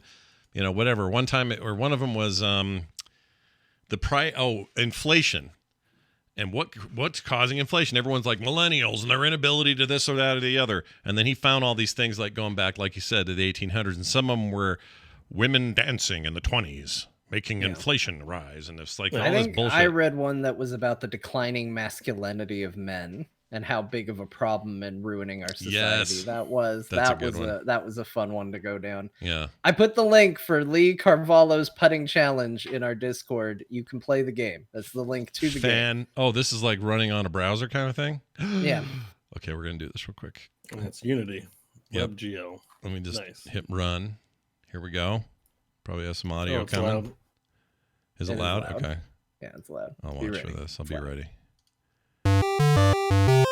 Ow, Let me hit enter. The Okay. music's so loud. Welcome to Lee Carvalho's putting challenge. I am Carvalho. Now choose a club. I'm going to do a putter. You have chosen a putter. Now enter the force of your swing. I suggest feather touch. I'm doing feather touch. You have entered feather touch. Now push 7, 8, 8 to swing. Okay, I did it. Okay. Then what? Enter again? Okay. Would you like to play again? No. You need to do the Where's one the from voice? The Simpsons, though. Where Where's you the do voice driver from? and then power drive? Or Is that, I don't know if whatever it that's is. Lee Carvalho doing that for the game. Probably not. Where did they get the voice for that? It's from the episode. Oh, that's the literal. Oh, Yeah, my God. that's, I think it's pulled right from the episode. Simpsons scene. Okay, I'm not going to show this one because I get in trouble. Oh, yeah. You just play the scene. But I'll play it. I'm Lee What are we Majors. talking That's about? not it. Okay, here it is. YouTube. Oh, no.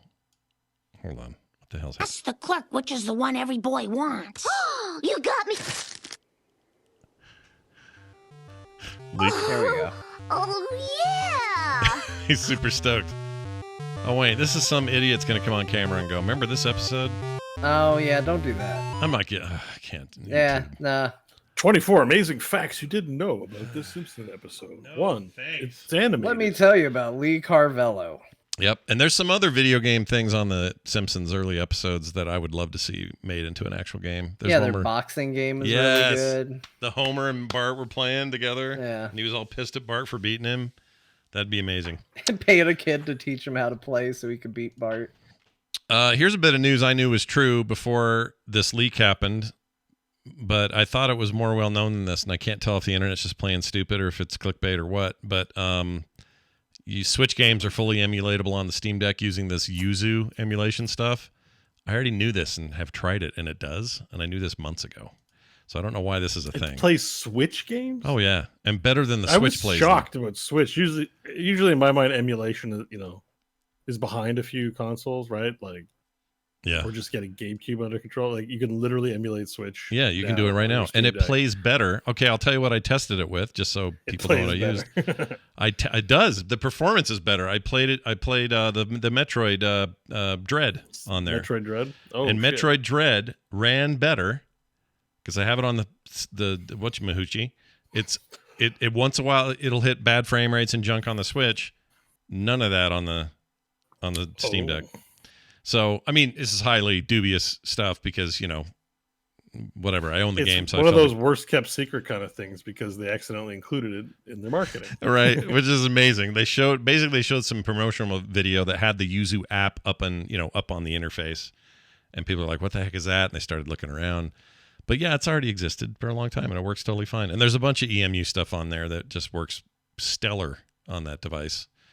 And the Switch is like anything else, backwards engineerable, and people are finding out ways to play that stuff, and they're just getting better at this stuff faster. So anyway, it's not like Valve is promoting it, I like which is the problem. Nintendo. I like Nintendo. I want them to make money and have good products, but I'm always cheering when they take one in the nuts. Like because they're so litigious that it makes me want to cheer for the people. Like whenever someone's like, I made my own version of Super Mario. Mm-hmm. It's a I'm fair like, point. yeah, great, keep doing it. Like I want people to copy Nintendo so much that they just like give up. They're just like, we just can't keep up with all this. Like I don't know why, but I'm always cheering it on. I think it's just because how like all companies should protect their IP and go after people, but the stuff they've gone after, even just like Let's Plays and stuff like that, it's almost like I'm always rooting for them to get kicked in the nuts. So anyways, I'm glad, emulate.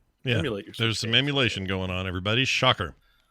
All right, we're going to take a break, but when we come back, we got Dear Martha. We got a full review of a very old magazine. Video game magazine, not a pornographic one, for everyone wondering. I didn't know that was an option. Well, yeah, I just want to hold make on. it I clear. might change what I John, review. can I have a next week's slot? Yeah, this is going to be a big competition now going forward. Yep, look forward to that. Cat Fancy 1 week we'll do. It'll be great. Anyway, after that, games we played and why. A mashup today. Emails and more. Why? Yeah, and why. You never know why we're Why doing did these you things. bother? Yeah, why It's even just the do way it? you said it made me feel like, and why? And why. We have to rationalize it. That's right. Anyway, so sorry. that'll be all after this break, which will happen now, and we'll return in a moment. So go pee and do whatever you got to do. We'll be right back. All right, I'm going to pause that there. Oh, shit. Fix that. Save. Okay. All right, everybody. We'll be back shortly. Some music I can play here while we go. I'll play that. All right. See you in a sec.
Prepared to continue shortly.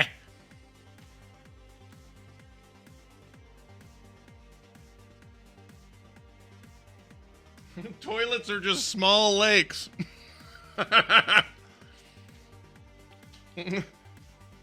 Oh my gosh. That's hilarious.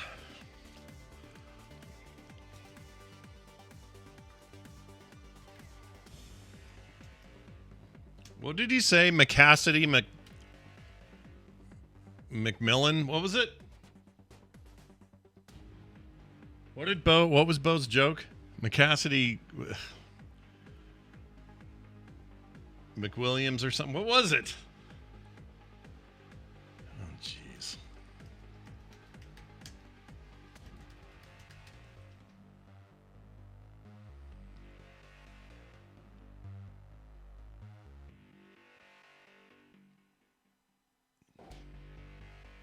Say McDonald. All right. All right, you're totally right. That's it. I just think we found a title for today's show is what we've done there.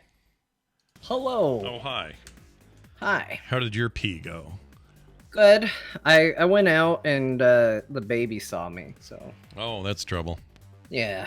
Yeah. So then I had to help with that because he immediately was like, I gotta hang out with Dad. Yep, that's how they do. I get it. Okay, over under on Bo is in the shower right now wiping his ass. I'm gonna say yes, a damn near certainty. I think he is. I watched that Halloween Ends movie last Oh, what'd you think of that? I liked it. I liked it a lot. You did? I think there's gonna be a lot of people middle of the road with it because it's definitely. I think the thing I like about the new trilogy is it feels like they're trying to give different groups of fans different things in each movie. Like each movie's pretty different. Yeah. And this one felt designed for me, so I really liked it. But I think there's going to be a lot of people that are like, I hated this one. Like, this is not good. But I really enjoyed it, and it was kind of weird because last week we talked about the person, like we were talking about horror movie kills, and I said that there's somebody that got killed in the last one from someone like shattering one of those hollow like light tubes, you know, and sticking it in her neck. Ooh.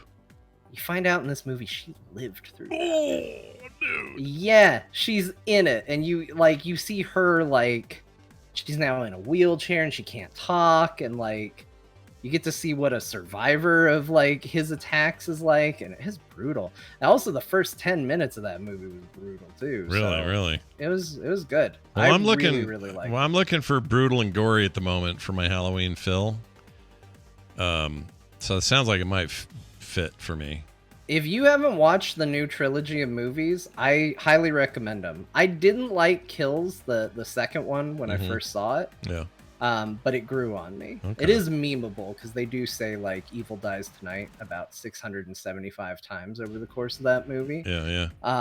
But it actually grew on me. I think the new trilogy is really solid, and the new trilogy only acknowledges the canon of the first movie. So it's not like you have to do a deep dive and have seen every Halloween movie ever. Like it basically is just like the first movie and then these, which are all 40 years later, so you don't even need to be feeling refreshed on it.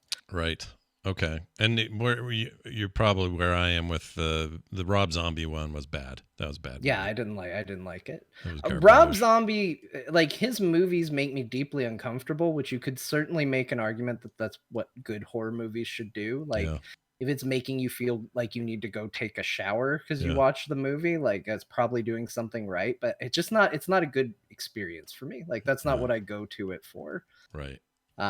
So I think, you know, he's excellent at setting a tone. It's just a tone I don't particularly like. No, I get it. I think you'd like these. They kind of straddle that line of like classic slasher and, you know, with like maybe a toe in like the Scream era style where it's not funny, it's not completely, you know, self-aware, but there's a level of like modernism to it. This sounds like my review of the new Hellraiser a little bit. There's a lot of that mix of things. Hello, China. Whoops. Hello, China. Which tells me that that I'd probably like this. I'm gonna watch it. I was going to Yeah, anyway, but I'll do and it. And it's who is it? What's the guy from Director? like Vice Principals and all of those? Hold on, I know his Will Patton's in it, right? No, not him. No. Well, I mean, he might be, but I don't know who that is by name. That's not who I'm thinking of. Well, there's Will Patton, who plays Deputy Frank Hawkins. Yes, so he's in it. He's great. Love him. It's Danny McBride. Oh, it's Danny McBride, and who directed that as well? The director is David Gordon Green. Yes, it's them too. They did this new trilogy. He directed Unbearable Weight of Massive Talent as well. The recent Nick Cage thing. That thing was funny. Yeah. All right. It's interesting. I didn't know that he did that, but that was funny. Guy did Pineapple Express back in the day. What is this? He saw the new Halloween Kills. Oh, you have to help us settle the bet. Did you do the full shower poop or what happened? You all right? No. Okay. No. All right, good. Just pee. I just went for a pee. All right. Well, chat now. You see, my hair is dry, but at the start of the show, my hair was wet. So yeah, but we asked what you will. We asked you if you just aim the butt in, or if you do the full shower, and you said sometimes you just aim the butt. Yeah. Well, I mean, I step in. I just I take the pants off. Yeah. Pull the shirt up over my head. Yeah. I don't want to get my clothes wet. No, you don't want that. Every week, Core reminds me that I need to install a bidet. I have it. I just need to install it. Oh, yeah, you should do it. I'd love to have one. Yeah. K Kazumi, what? Scott has no BTTV or 7TV emotes. He's a boomer in that regard. What does that mean? Most streamers have third-party apps to have the monkas and stuff and like other emotes. So if you have that extension installed, you see them. Oh, that's been around for like a decade. What, that people can just use them for emotes? Yeah, it's like Twitch, whatever they call that. There, I tried it out for a little bit. It's and I'm better. like, I Twitch don't. TV is what it stands for. Yeah. Oh, yeah. Well then, but to what end? To really, what do you need? Honestly, it's not. It leans into the Twitch memes, which are monkas and atrocious. stuff like the green racist frog. Okay, well, you wanna talk about one of the biggest sells of going to YouTube is not having to be around the stupid Twitch memes anymore. I don't like them either. Not a fan. Not a fan of the Twitch memes. How soon till that poor porno lady gets a meme for breaking her back at TwitchCon? How soon does that happen? See, that's what Twitch would do, because Twitch is gross sometimes. Sometimes they're gross. All right, let's do this. You guys ready? Yeah. We're back at it, everybody. John, are you aware of this story? I know Scott and I talked about it yesterday. I don't know. Yeah, I heard about it. That's just... It's awful. It's sad. Freaking broke her back, man. Like, you go to these cons and you assume, like... obviously wrong in this case, but you assume that the company is going to do what they need to do to take care of you at the event, and then to have something like this and have that level of impact on your life, it's just extremely shitty. Yeah. I think everything about it just absolutely sucks.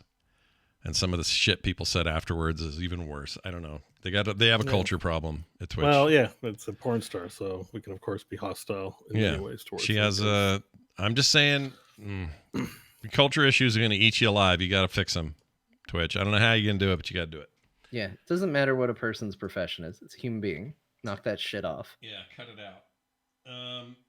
Look who's being parents. I may be corpo, but you're... I'm maybe a corporate stooge, but you're a bunch of parents. Who's laughing now? Get to work, parents. Get to work, parents. All right, we're back, everybody. Hey, you know what that means? It's time for one of these deals with the Dear Marthas. Yeah, that's right. John's going to review a magazine of old. Usually put in here what it is, but I don't know what it is this week. What are you doing? Well, it's in the letter, so to avoid reading, I just, Yeah, no, it totally works. I can tell it's... Oh, here it is. It's actually... I have the cover of the damn thing. Yeah. I owned this issue. Holy shit. I think I have it in the other room, in fact, in a box somewhere. That's amazing. All right. Anyway, we're going to take care of this and get Martha's review out. You guys have been really enjoying these. Great feedback so far. Thank you for that. John, anything special? Just normal music? All good? Yeah, all good. I think you'll know when to do the transitions for those watching at home. Excellent. Here it comes. My dearest Martha, today's time jump has taken me to 1995 and given me an opportunity to read the January 1995 issue of Electronic Gaming Monthly. Oh my god. That's issue 66 for those of you keeping score at home. First, I think it's nice that some staffer let their kid draw the cover for this month's magazine. What a gift to an aspiring artist. Their days of tracing issues of Deadpool and X-Factor comic books finally paid off. You just don't see that sort of wholesome nepotism these days. If this had been a modern magazine, it'd be the same press release 3D render that everyone else used as well, and not this glowing testament to math assignment doodles. Martha, this magazine is a bit horny, especially in the ads department. I mean, sex sells is as true in 95 as it is in modern days, but these ads just really stand out. Here's a description of a few. An ad where a kid implies his Sega 32X add-on is effing his Genesis. An ad saying, tell Santa you want balls for Christmas. Michael Andretti. An ad talking about men hitting their sexual peak at 17. Anime ladies. Space Ace. It's a Don Bluth animated game. If you know, you know, and if you don't know, her name is Kimberly, apparently. Yeah. The phrase, there's nothing quite like the feeling of nipple surfing on asphalt. Wow. Okay, I only included that because it said nipple. It's not actually sexy at all. Anyway, you get the idea. I actually considered making this particular letter all about the ads, because let me tell you, they were all something. Bad art, weird slogans, and this weird habit by Crystal Dynamics where their ads are just crazy testosterone-fueled word salad things. I mean, just listen to this ad for a game called Off-World Interceptor. Nothing's worse than a mean dose of vertigo, except maybe a crushed kidney, because in Off-World Interceptor, Crystal Dynamics' vicious 4x4 off-road killfest, grabbing air is just another perk. Check out the extreme 32-bit texture map bone-smashing terrain. As a bounty hunter, your job's to scrape up the scabs that society picked off and flicked your way, crush them beneath your 10 tons of screaming steel, cremate them with blazing napalm cannons, whatever it takes. Because given half a chance, they'll be thrilled to deep fry your customized monster stomper into a crispy mess you wouldn't serve in Hell's Kitchen. One last thing, buckle up, because coming down's a bitch. Coming down's a bitch! Yeah. And they did that for all their games. There's one for Gex in this very same magazine. It's crazy. As I said, I could talk about the ads in this magazine all day, but considering how things this episode have gone so far, that's right, Martha, I'm breaking the fourth wall now, just like She-Hulk. I would be remiss to not talk about the magazine's coverage of the Nintendo Virtual Boy, everyone's fifth favorite VR headset. Martha, it is truly amazing to look back and see how impossible it was to sell VR to the masses then compared to now, where it is exactly as impossible to sell VR to the masses. In what should have been a landmark announcement, I think everyone could kind of see the writing on the wall. The preview is relegated to a mention on the cover, and a page 88 story where, even being as positive as they can, they call into question the system's power, portability, and then quickly change the subject to SNES games. It's a lesson we should have applied here over an hour ago. The best part of it all is the screenshots. Somehow the games look both better and worse when captured and printed in a magazine. It's no wonder nobody bought this thing. But hey, lessons learned. Surely this will not be a mistake repeated for at least another 27 years or so. Seems a little silly to give you a favorite ad after this letter being almost nothing but them. But here's one that didn't age well at all.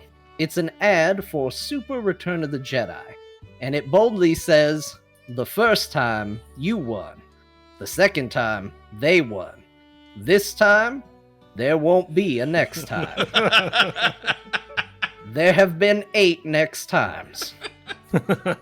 Who knows where I'm off to next, Martha? I'll be sure to keep you in my thoughts. Yours in time, S. Beckett 95. Oh, to celebrate, by the way, your use of the S. Beckett for fun with the patrons of my morning show, we watched an episode of, we watched the 2-part premiere of Quantum Leap, and it was partially inspired by your recent stuff. Yeah, nice. Yeah. I love Quantum Leap. Quantum Leap is great. So much. That first episode's a little rough over time, but gets better real quick. He narrated the whole thing, and they didn't do that after the first episode. But in the first episode, he was always narrating, and his voice was coming out of nowhere, going, "When I became this other person, zubba zubba doo da." It was pretty bad, but they fixed that. Everything's fine. Super Star Wars series is really good, though. It was good. Yeah, it's an excellent game that is really well emulated on the Valve Steam Deck. All right, let's move on to this.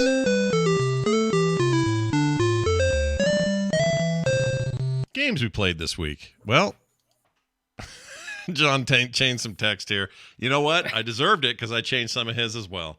You guys can't see this behind the scenes stuff. What? So I wrote on here, loved it, next or whatever I wrote next to Overwatch 2. John changed it to regretted it.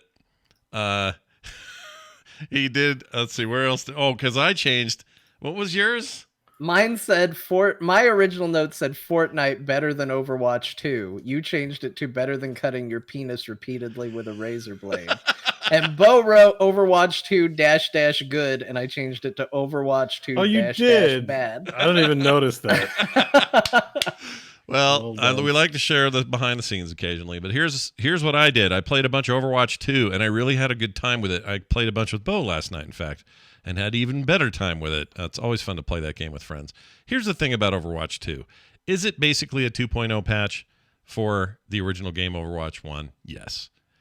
Did they so far? Yeah, so far. Did they add a bunch of things that I think overall makes for better matches, like 5v5 stuff and having to choose roles and junk like that? Yes. I think those things are positives in a very good direction. Is the battle pass perfect? No. Could it be worked on and made better? Absolutely. Did I buy the $10 battle pass? Yes. Although I kind of didn't. That's a separate issue that we got into on Twitter, by the way. That's a whole other can of worms that we need to earmark. Yeah. Because Patrick Beja, friend of the show, put a survey out saying, what do you like better, Overwatch 1 loot boxes, Overwatch 2 battle pass and shop? Yeah. And the majority voted Overwatch 1 loot boxes. And Scott was like, what the hell? I'm like, are you kidding me? Are you serious? Everyone's been bitching about this stuff for years. Why are we I voted for Overwatch 1 loot boxes just to troll. I think a lot of people did. Here's the thing, though. Like, I don't... He needed to put an option on there if he wanted it to be a more fair pair. More fair pair? What was I even trying to say? More fair pair. More fair voting. Morpheus. I don't know. I don't know where that was going initially. Yeah. He needed to put an option on there that was just like, I don't like Overwatch. Yeah. And then I think a lot of the people who voted Overwatch 1 loot boxes just to be a dick towards Blizzard would have just picked that and been happy, and then he would have gotten better statistics. You're not wrong. Instead, he assumed everybody. He incorrectly assumed that only people who cared would vote, and that is clearly not the case because I voted. Yeah, it doesn't work that way on Twitter. But I basically so just to kind of push that to the side for a second, because Bo's right, it's a whole different conversation. I was so annoyed with so many people who have been doing nothing but complain for years about RNG, loot boxes. They need to go. It's the worst. It's infecting the industry. Now everyone's doing loot boxes. I hate it. RNG. And then they get rid of it, and then you all want it back? Freaking F off. F right off. Like, I'm not saying the Battle Pass is perfect or the shop they have right now. In fact, I think it's far from perfect. But I think it's as good a start as you're going to probably get out of a game that probably kind of last minute inserted these things in a Blizzard last minute kind of way. And that's not why I'm in there anyway. I'm in there to play and have fun. And on that level, Overwatch remains fun. I was reminded of one of my favorite eras in that existence of that company, and that would have been the room or the space between about 2015 and late 2016, when Legion was the best expansion we'd had in a long time for World of Warcraft. Diablo 3 was still going strong with 2.0, and freaking the expansion was still running hot. Going great. Heroes was still amazing. and we were playing it all the time, and they had, so much going on with Heroes in the background. And Overwatch got announced and released during that era, and announced in 2014, but released 2016. And just, I have so many fond memories hanging out with you guys and just the community in general, and everything was just popping off. It was just a great time to be a Blizzard fan back then, at least on the outside. Met a lot of people too. Like a lot of people were enthused about the game, and you ended up playing matches with a lot of people that I never played before, thanks to Overwatch and all that. Like it was good. It was a good time. It was a great time. So this reminded me of that. I will admit that part of my enjoyment probably was some of that radiating out of there. But the game itself is a really solid foundation. Of course it is. I've had a long time to perfect what that game's supposed to be. I think some of the changes they made to it are good ones, and I had a blast. I like playing it. I like Overwatch, and it's free. So why do I? So they removed. So the two big things too. I like to get into the details a little bit because it's good for people who don't know. Yeah, do it. They may not want to come back for various reasons, but there's no more 2-tank meta. It's 1 tank, and all the CC is on the tanks now. So, for example, McCassidy McDonald used to have a stun, and then he'd blast you with his 6-shooter. He can't stun anyone anymore. Right. Most of the DPS heroes do not have a way to stop you or stun you. The one exception is Junkrat still got the steel trap. Right. And I think there's one other one that I'm just not thinking of right now, but they're like the amount of time I spend now not having lost control of my character is only because of tanks. Tanks you kind of stay away from because they have big health pools, lots of tools nearby, et cetera, et cetera. So there's a lot less downtime. You also only have one unkillable character on a team. You can't put 3 tanks on a team. Back in the good old days, you could do 6 Winstons, right? You could do all kinds of absolutely stupid stuff.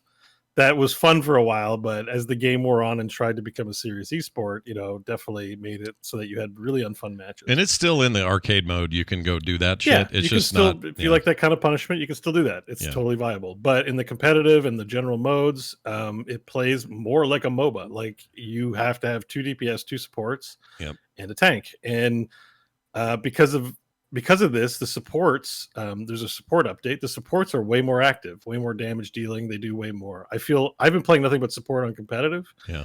And it's fun. And I usually don't like playing support. I like playing the DPS game. I agree. They're much more fun. Support has been a lot of fun. I just wish there were more support heroes, but they just released a new one and she'll be available soon.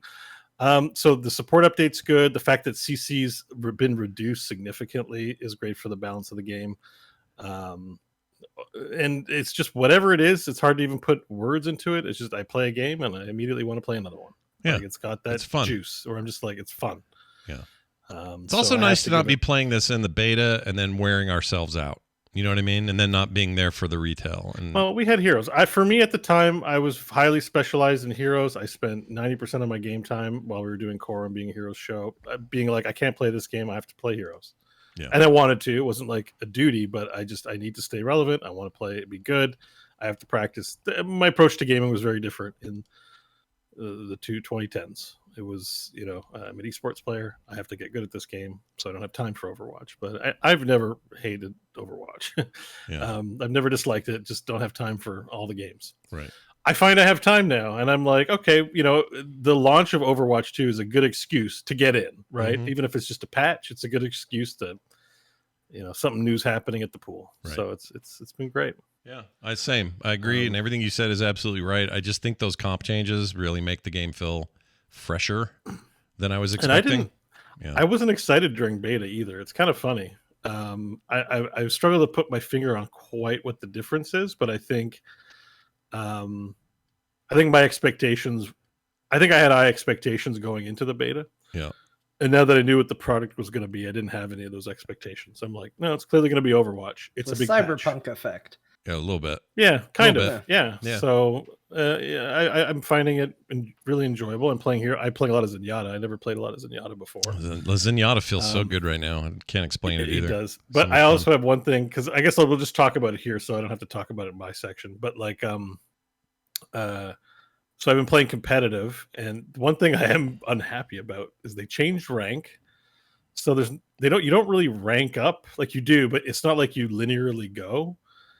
Every 7 wins or every 20 losses, it sets your rank. Mm-hmm. And so I did my placements, which is a lot of placements, and got bronze 5. And then I got 7 wins. And when it came time to rank up, I ranked up to bronze 5 again. Same rank. Yeah. I did 7 more wins. I ranked up to bronze 5 again. And there's losses in there. It wasn't a straight 7 wins. I did another 7 wins. I ranked up to bronze 5 again. Yeah. And I was like, I'm a sucker for punch. Now I need to keep playing to see how long it's going to take for my rank to change. I can't have climbed in rank 3 times and not gone anywhere. And then I won 7 more games last night. Yeah. And I finally ranked up directly to bronze 2. Nice. Nice. So it's weird. I'm like, I want to complain about it because it feels bad ranking up. They putting in that effort and then ranking up to the same rank. I really hated it. Yeah, it's not a great feeling. What was the other? You did something in either tank or something where you ranked your DPS. I placed silver 5. Silver 5, right? I think it remembers some of my past performance. I probably played a lot more DPS characters than support. Yeah. But right now, if you want to get quick matches, you just go all Q, and you're definitely going to be playing support. That being said, support is actually like it's fun. Like I'm getting kills. I guess I have to heal. It keeps me very busy. But I am, shooting balls in people's faces and enjoying it. Also really enjoying tanks, personally. I think tank play, again, the dynamic has changed so that there aren't, multiple tanks all doing weird shit. Somebody like Orisa is very popular right now, and I'm not sure entirely why she's as popular as she is, but she will often end up being highest damage on the charts by the time the game's over. There you go. That's you probably just answers your question. That's probably it. But she just feels really good. There's She your changed answer. quite a bit. Her kit is very different than it used to be. She doesn't have that shield anymore. She has this javelin thing that I didn't think I was going to like and ended up really liking it. Anyway, just, some nice little tweaks and changes. It, again, if someone's saying, Scott, does this feel like a sequel? Not really.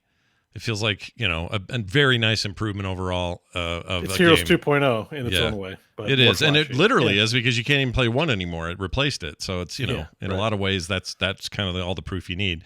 I heard from someone on the inside, they are well underway with the PvE stuff that everybody was hoping for.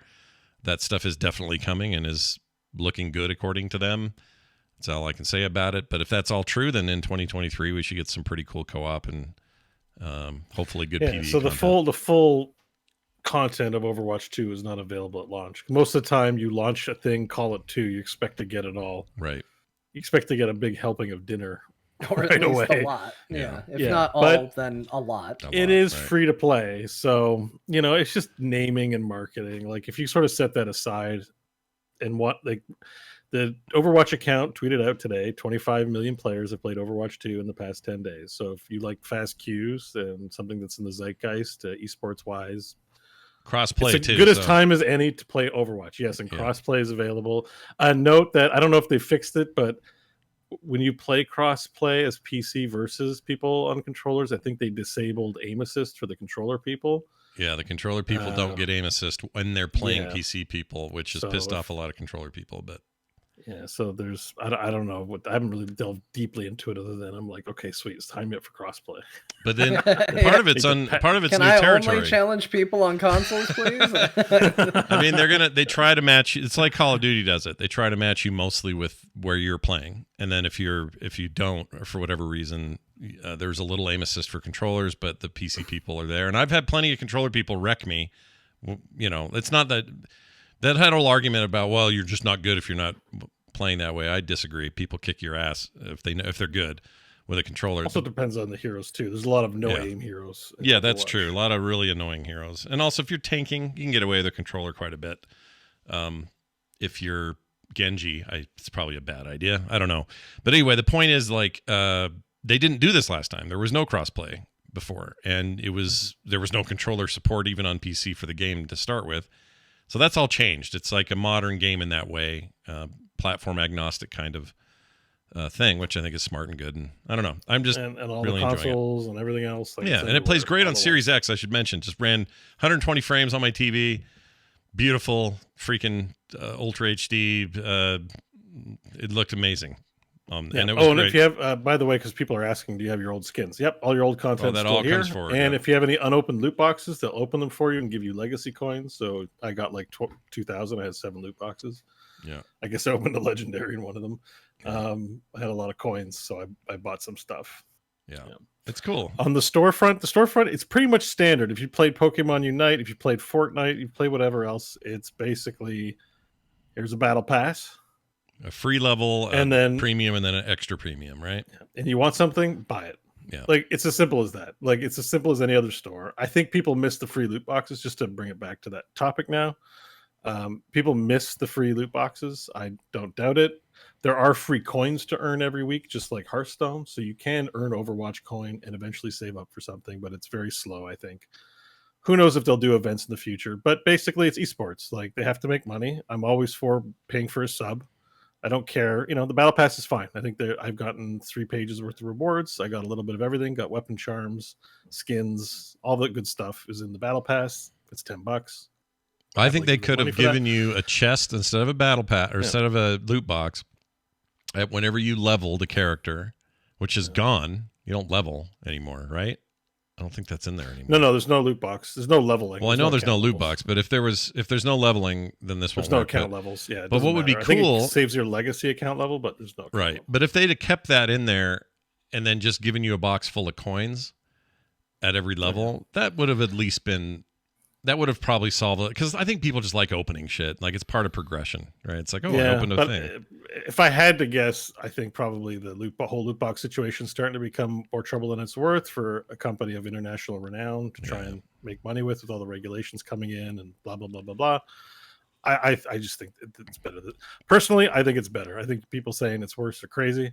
If it's esports, it's free to play. You can play as much as you want. You don't need to buy anything. If you want a jersey of your favorite team, open your wallet up. Like, they have to make money somehow. Like, they're not. What's important here is they're not manipulating you psychologically into getting things. And part of that manipulation is that boxes feel good. Cigarettes feel good. That's why you have to have 5,000 of them every day. Like, it feels bad, but like, just think about it. The whole game's free. Yeah, I agree. You want a jersey, pay for it. I agree, and it's on Blizzard to figure out a way to make me excited about what's in the store or what's on the Battle Pass, and that's where I think they've got some work to do. But they'll do it because that's where the money's going to be made. It's not me wondering if a box is going to have shit or not. I'm tired of that. I don't want to do that anymore.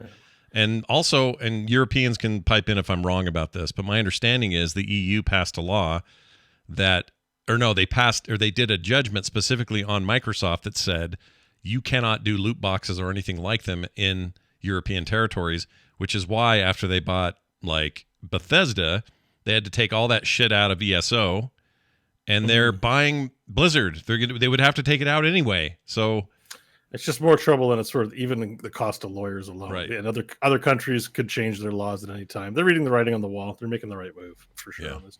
And so it's just that I wouldn't complain about that. I wouldn't want them to change it. You want a hockey jersey, buy a hockey jersey. It's going to cost money, but you're not going to spend thousands of dollars on Overwatch. Like, Overwatch boxes, people could potentially spend $1,000 on. You might spend $200 on your favorite skins and items, and then you're done. And that's okay. Just play the game or don't. So I think that's fine and fair. And the right way to go. The other thing too on that subject is like just gonna be, or the other thing that I have as a complaint is still in the hero screen. It tells you, I don't like that Blizzard does this. You have 10 of 150 possible items.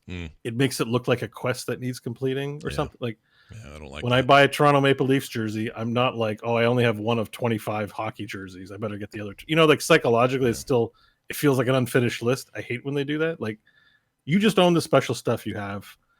Don't make me feel like I'm missing more than I have and that I have to, that's a little bit of psychological trickery that I don't love either, but it's pretty minor compared to all they've done. So and all these I other think the games game's great, in a great place, shop wise. Yeah, I think it's in a great place and can only get better, and the fun is still there, and the PvP part of this game remains some of the best there is. Like, it's just a really fun team on team thing.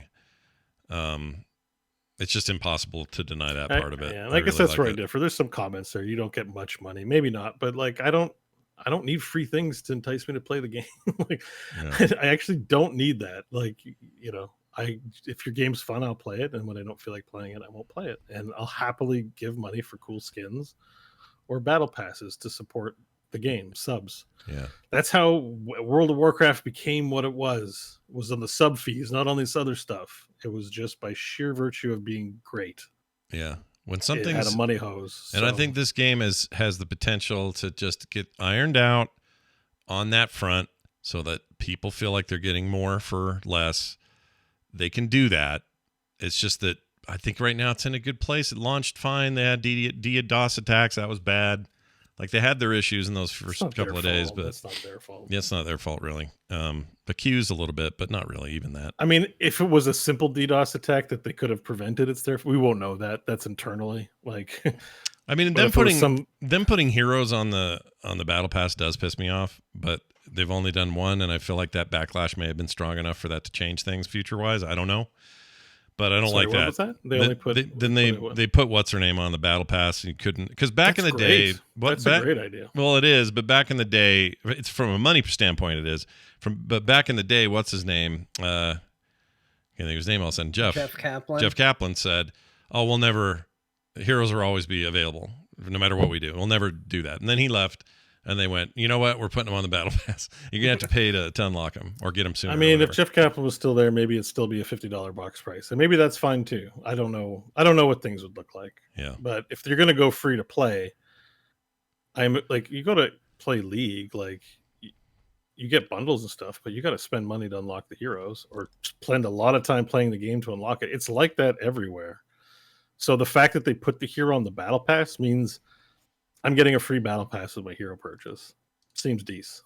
Yeah, you know, it's not bad. $10, like whatever. I mean, I paid for the battle pass and heroes, and all it was extra experience points and gold. Like it wasn't really, it was tangible, but there was not doohickeys on there. Like, you know, right.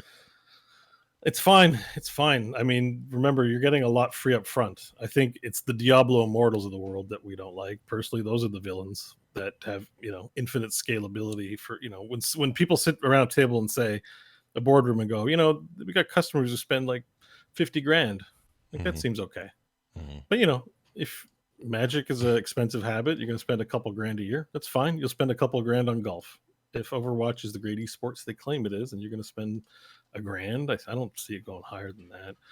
If to own everything or lots of stuff in the store, oh well. None of that's in there yet. If they're doing that, some people love buying jerseys. I mean, skateboarding's expensive. You get a new deck because you break it every month. You know, you're looking at decks alone $1,000 to $1,500. Like, yeah. You know, digital goods are a thing. We live in that world now, and I think this implementation of Overwatch, while it's probably more expensive than others for sure, it's fine. It's actually just fine in my opinion. Well, so we played a bunch of that. I also played No Man's Sky, of all things. There was a new patch, the Waypoint patch, which shook up a lot of things, a lot of changes to quality of life stuff, the way inventory works, the way some of the systems work in the game. And I thought, you know, it's time for me to check in there because the one thing I hadn't really done is run it hardcore on my Steam Deck. And I just thought, well, that could be fun in bed. Let's see how this goes. Oh, man, that was a mistake. I've been staying up way too late at night playing No Man's Sky on my Steam Deck. Bed keeps you up every night, and it runs real good on there. It will chew your battery up unless you. I didn't even know about this mode, but apparently the Steam Deck kind of recently got this. It's a feature called half. Oh, I posted it earlier. Something about shade or half something pass like that. shading or something like that. Yeah. Anyway, it's basically rendering half of what it would normally render. And when you're talking about 2D games of any kind, indies, old games, whatever, there's zero. You can't tell the difference. There's this like zero, except your battery's like 4 hours longer. In 3D games, it depends on the game. But I found that No Man's Sky, and you can do this globally with a single toggle without restarting anything. It just works. So there's no harm in trying it. And I tried it on No Man's Sky, and I was like, I can't tell the difference. I'm playing this way, and we'll see what happens. I was saving 2-3 hours of battery life now on that thing. Nice. Anyway, No Man's Sky. Although, do you want to save battery life, considering you're playing in bed and need to go? Yeah, it's, well, a good point. Honestly, Truth is, I could plug in there, and batteries even issue because I have a cable right there. But that's true. Yeah. But anyway, it is very good. There's not much new to say about No Man's Sky, except there is some controversy. A lot of the community freaked out about some changes. Mostly people like, you know, there were posts like, I played 1,000 hours and I'm ready to give this game up for these changes. It changes how I earn money or something. And I'm like, if you played 1,000 hours, they're not worried about retaining you. They're worried about making sure this game is accessible for anyone else who wants to play the damn thing. Also, if you played 1,000 hours, go find a different way to make money. Chill. Yeah, that's like I've never heard a more. It's not an MMO. It's not a race to be the richest player in the whole wide world. They think it is. Go find something else to do. It's fine. They think it is, but you're right. I'm with you, John. But there are some people with some strong. I got into some of these conversations. Like, why are people so pissed about this one aspect? Like the inventory changes. Do you remember what it was? Is it the layout of the inventory? I think it was inventory layout people were bugged about, and the way the upgrades worked, or the survival mode is actually hard now. Like, you have to really be smart to survive. But they also made it so I can go in there and toggle. You can go into custom mode, and it will let you, like, if there's a thing that annoys you in the game, like, man, I just don't want to land on a planet and have to worry about radiation anymore. It's just annoying to me. You can go toggle shit off like that, but still retain other difficult aspects that you enjoy playing. So you can kind of create your own thing, and we can all get it. So the multiplayer part of it, people can still be together, even though their settings are altered. That's cool, because like that was my feeling on the raft. Like, because I liked the raft, I just didn't like the shark. Yeah. And I even liked the idea of the shark. I think all I wanted to do was just make it to where the shark doesn't bite the boat. Right. Like, let the shark be a thing, let him be in the water. Make him maybe a slightly less aggro shark. Just don't eat the boat that I'm working on building. Yeah. Like more granular. Don't do that. Just let me build. Just more of a granular approach to difficulty or just accessibility settings. I'm just a big fan of that. And I don't give a shit who thinks the best way to play is the only way to play. I don't care. You guys can all pound saying whoever that is. So for me, this has been I started a new game. I kept all my saves and stuff, so I could have done those. But started a new game, like John says he always does when he tries one of these. You guys always start new games. I find it the hardest thing to do in No Man's Sky, where it's like, oh, I got to start over. Well, that's what's funny is this is the one where I think I might not ever start over again, and it's weird, and I'm not exactly sure why. I think these options were made for a person like me, where I know what I like about the game and I know what I don't, and letting me have more control over that has made me way more invested in this run. Yeah. As a result, so I think it's great. They've come out recently. What's his name? I always forget his name. Said, look, we've heard your feedback on some of these things, and we're always listening and doing the usual stuff. But I actually believe those guys because they're small and they're not some corporate HR monster that's trying to.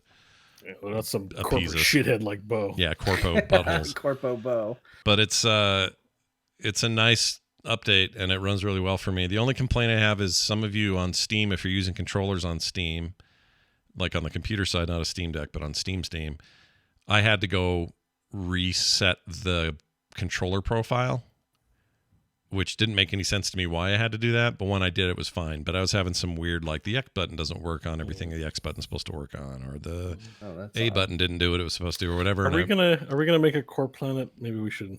I've always wanted to. We should make a day. We've talked about it. Like, I've always wanted to play with you guys too. We all play in different cycles. Yeah. Like, there's a No Man's Sky mood you got to be in, and I always feel like. Yeah. Somewhere out there on some random planet, because everything you build is evergreen and shared, right? Right. Like, on some planet somewhere in the universe is a little planet with a cool, like, out on a lake complex and a big light up sign that says core. Yeah, you built that. I remember that. I did build it. Yep. So it's there. Well, nice thing now is we can go there find it. And it won't matter if I'm on this custom settings, Bo's on survival settings, and you're on relaxed settings or whatever you're on. It won't matter anymore. We can all be there. Yeah. Which is rad. I really like that. So anyway, the sound in that game. I'm having a blast though. Really having a good time. I'm gonna install it. I think I need to give it a try. Also, I have to give it a try in VR. It's on my VR to-do list. Oh yeah, I've heard it's good in VR. Like the Sean Murray, the guy who that's who it is, Sean Murray. Jeez. Yeah, he's like, it just popped into my head, so I thought I'd sound smart by saying it, Thank but you. I was trying to remember this whole time. He's a big proponent of VR. Like he loves it, and so I think that's been a high priority for them. Also, I don't remember last time I really pursued the story and wasn't just kind of horsing around on planets and stuff. A lot of it was just text, like click a thing, tell you a thing, move on. They've added a ton since I really pursued that stuff. Yeah, like you do a lot more now. holograms and guys showing up in front of you and going to weirder places that I remember seeing before, and the way the Atlas works and all that. It's really cool. So the game's in a really cool place, I think, despite some grumblings from longtime players. And I'm sure they'll work whatever issues out they need to. Also, the interface for building things is so much better than it used to be. I mean, you could argue that game is just in beta forever. I don't care. That game's great. I love it. It's a good beta. It's a great beta. One of the best betas. Let's see what else. Finally, I played Scorn today for about 2.5 hours. Scorn came out on Game Pass. Scorn also. What is Scorn, Scott? Scorn is, all right. Take a little Clive Barker, the author who made Hellraiser and Books of Blood and all that. Take that guy. Take a little bit of what's the other one I was thinking of? Well, H.R. Geiger's the easy one. Giger. I always thought it was Geiger. It's Giger. Take his artwork. You know him from, like, he designed all the weird alien ships and the Alien itself design in the Alien movies. Like, he's famous for just the most insane, dark illustrations. Like, he's one of the greatest artists ever, but it's, you know. He used to say that that's what his dreams looked like. Yeah. Think about that. Yeah. If that guy dreamt like that, we were not kind enough to him. Something went wrong, because, my Lord. Take all that, and there was a third one, and I forgot what it is. There was a whole third vibe I was getting out of it, and now I can't think of it. Not Doom. It didn't really feel like Doom, because the game, it turns out, is not a shooter. It has shooting in it occasionally, but it's mostly a puzzle game and a kind of Myst-like game. Oh, wait a minute. Yeah, like a fully 3D realized sort of Myst-like game.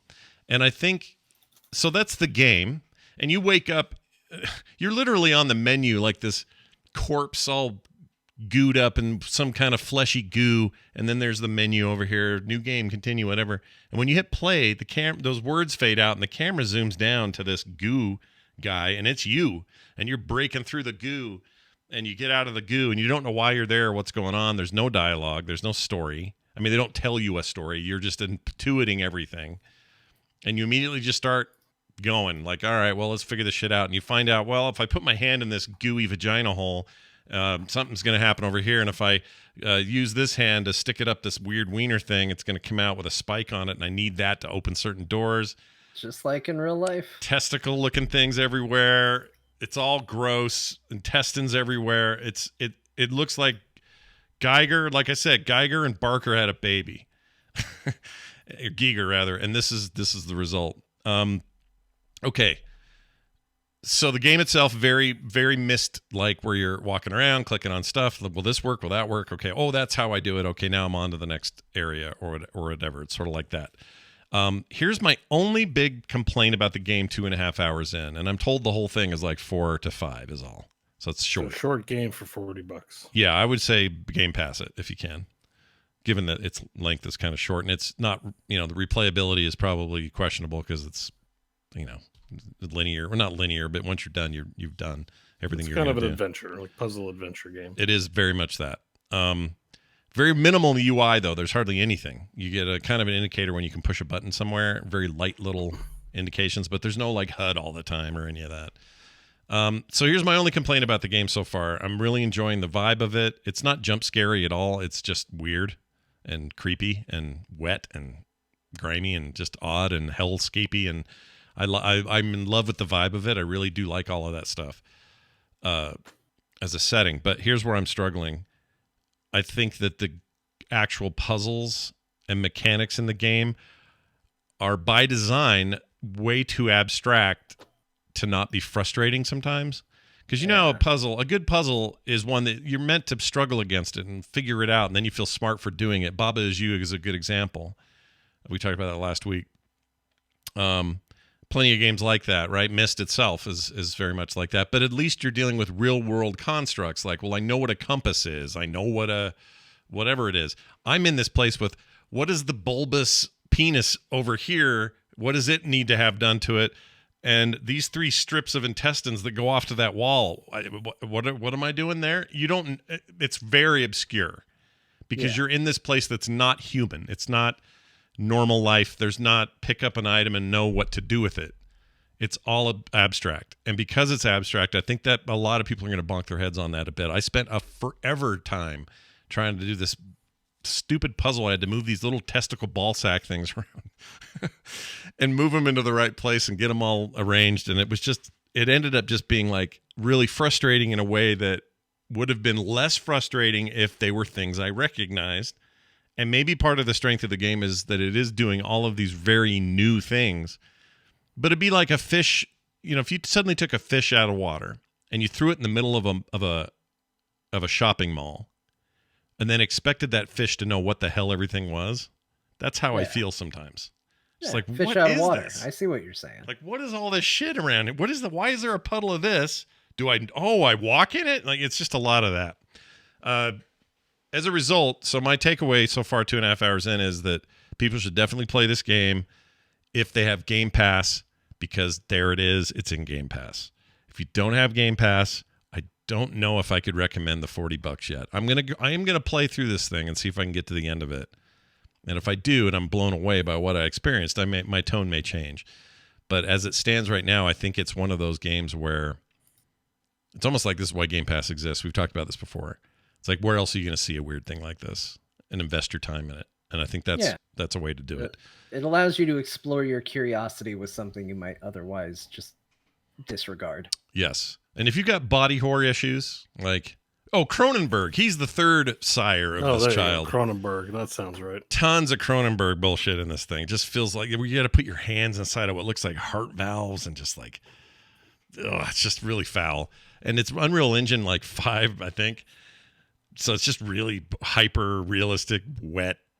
This game almost smells. It's just best way I can put it.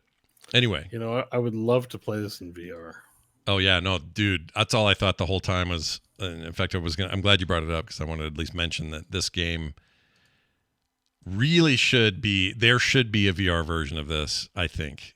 I don't know if they have plans to, but it would. Given that it's short and it's kind of up the VR alley. A lot of VR games are kind of short, showing off the technology, but the game's already developed. Like I could see this. Yeah, it would scare the shit out of me in VR because the environments are really creepy.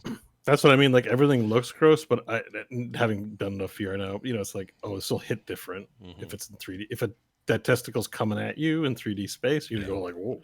Yeah. It's gonna feel like something, So yeah. And if y'all haven't seen it yet, go YouTube it. I'll show the chat a little bit here, but it's just a very odd kind of thing. I don't even know quite how to explain it, but it makes me feel like I'm inside of a Giger painting. Giger, rather. It makes me feel like if you're looking for something that makes you just feel like destitute and screwed. It has a real vibe like that, and I'm not saying that as a negative. This is a value. This is an expression of art here, in a pretty real. So whoever made this, I can tell they really, There's a lot of effort. Like, I mean, just looking at one of the walls, there's a lot of detail and effort.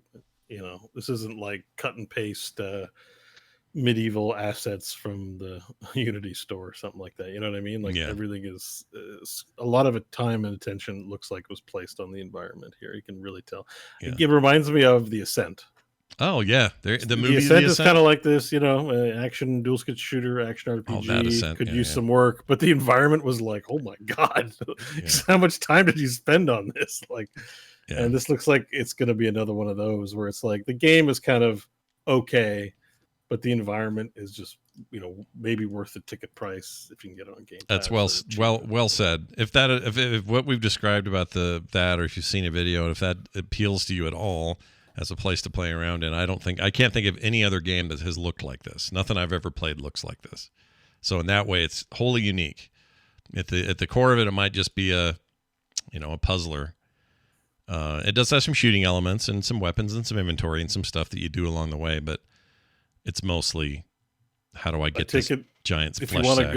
If you want a good shooter, play Metal Hellsinger. Yeah, play Hellsinger, also on Game Pass, or this. If you want more of a heady thing that honestly, and they don't help you. They don't hold your hand. There's no hint system. You're just like, here's a giant flesh sack full of bullshit, and I don't know where to put. I don't know how to move it. What am I supposed to do? And then you figure it out, and it does feel good to figure that stuff out. But I think that's one of the things that always spoke to me about Myst, and this feels like a next layer or next level of that, is that, you know, when you go to an age, part of solving the puzzle is going, okay, how does this world work? Well, you know, what does this world work on? Is it water? Is it wind? Is it sound? Like, they've always been really strong on themes, and part of it is figuring out the rules of it all. This just feels like that maybe turned up and amplified to 11, because you're not using constructs that you already know to convey those things. Yeah, which in a way is admirable, because we've seen everything a million times in games. It's rare that I get to see something and I'm like, whoa, what is even this? Right? So even if it's frustrating or not perfect game design, there's something about that level of commitment to that I admire and I'm enjoying. So worth checking out. Again, that's Scorn, for those wondering what the hell names they were. Overwatch 2, No Man's Sky, and Scorn for me today. John playing the finally it took off the package, blew off the dust. It's Final Fantasy X time for Bo, or for John, not for Bo. Yeah, finally moved to 10. The PS2 era of Final Fantasies has begun.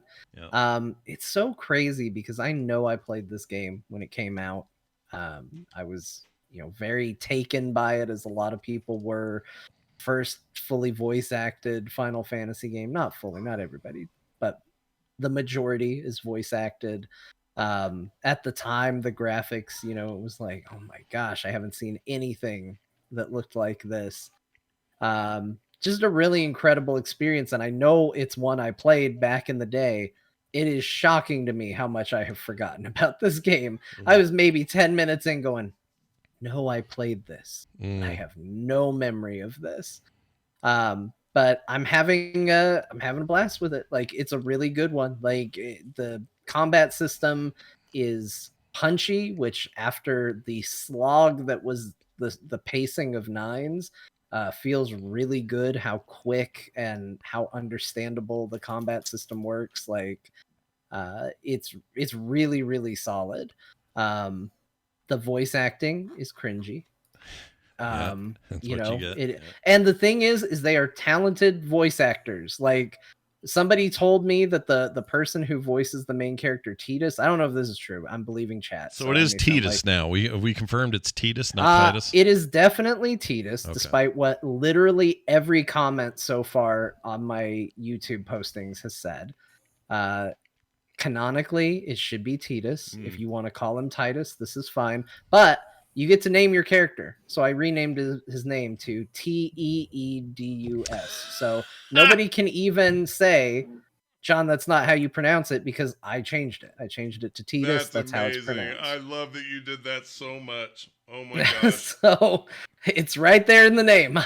Maybe yours spelled differently is pronounced differently, but the way his name is spelled is very clearly Titus. You could have said any. You could have been John. You could have been Bo. You could have been, you know, Larry. It could have been anything, but no, you were like, you had a point to make. You had a mission. I love it. That's amazing. I did it as a joke at first, and then I thought more about it, and I was like, no, let's do this. Let's just go for it. Let's just make it. No, it's good. But anyway, I heard the voice actor for him is the same guy who does the voice of Obi-Wan Kenobi in the Clone Wars, which is fantastic voice. He's good, acting. Yeah. It's usually direction, right? I mean, it is direction, and it's also like they were figuring it out. It sounds like he's recording an ASMR session. He's so up in the mic, like, with the way he's talking and delivering lines and stuff. It's just very intense. And then you have characters like Yuna. The first time she shows up, it sounds like she recorded her lines from a different room. Like, there hasn't been standards, because we're setting the stage for what's to come with all of this. I mean, there was voice acting in the PlayStation area, but obviously we know how bad that stuff was. This was another step towards figuring out where we are today, where we have amazing performances by people. Some of these people that are in some of these like real kind of rough things. But it's fun. It's been a fun adventure so far. I haven't played a ton of it, but I'm really looking forward to going through more, especially because I don't remember it. And I always have more fun the less I remember of the game, because I get to kind of rediscover it. Yeah, I agree. I would assume so. The PC version pretty good, like a pretty good port, or I'm not running it modded or anything. Running pretty well, although I guess I should I do have to acknowledge that the last stream I did ended with the game just crashing during a cutscene. Oh no. So I don't know if that's going to happen or if that was a one-off. I got to kind of experiment with that again and see how that goes. But yeah, I'm just playing the remastered PC version. No mods or anything yet, and it seems to be running mostly fine. That one exception. So I just remember when they showed this, some footage of this prior to the PS2's launch.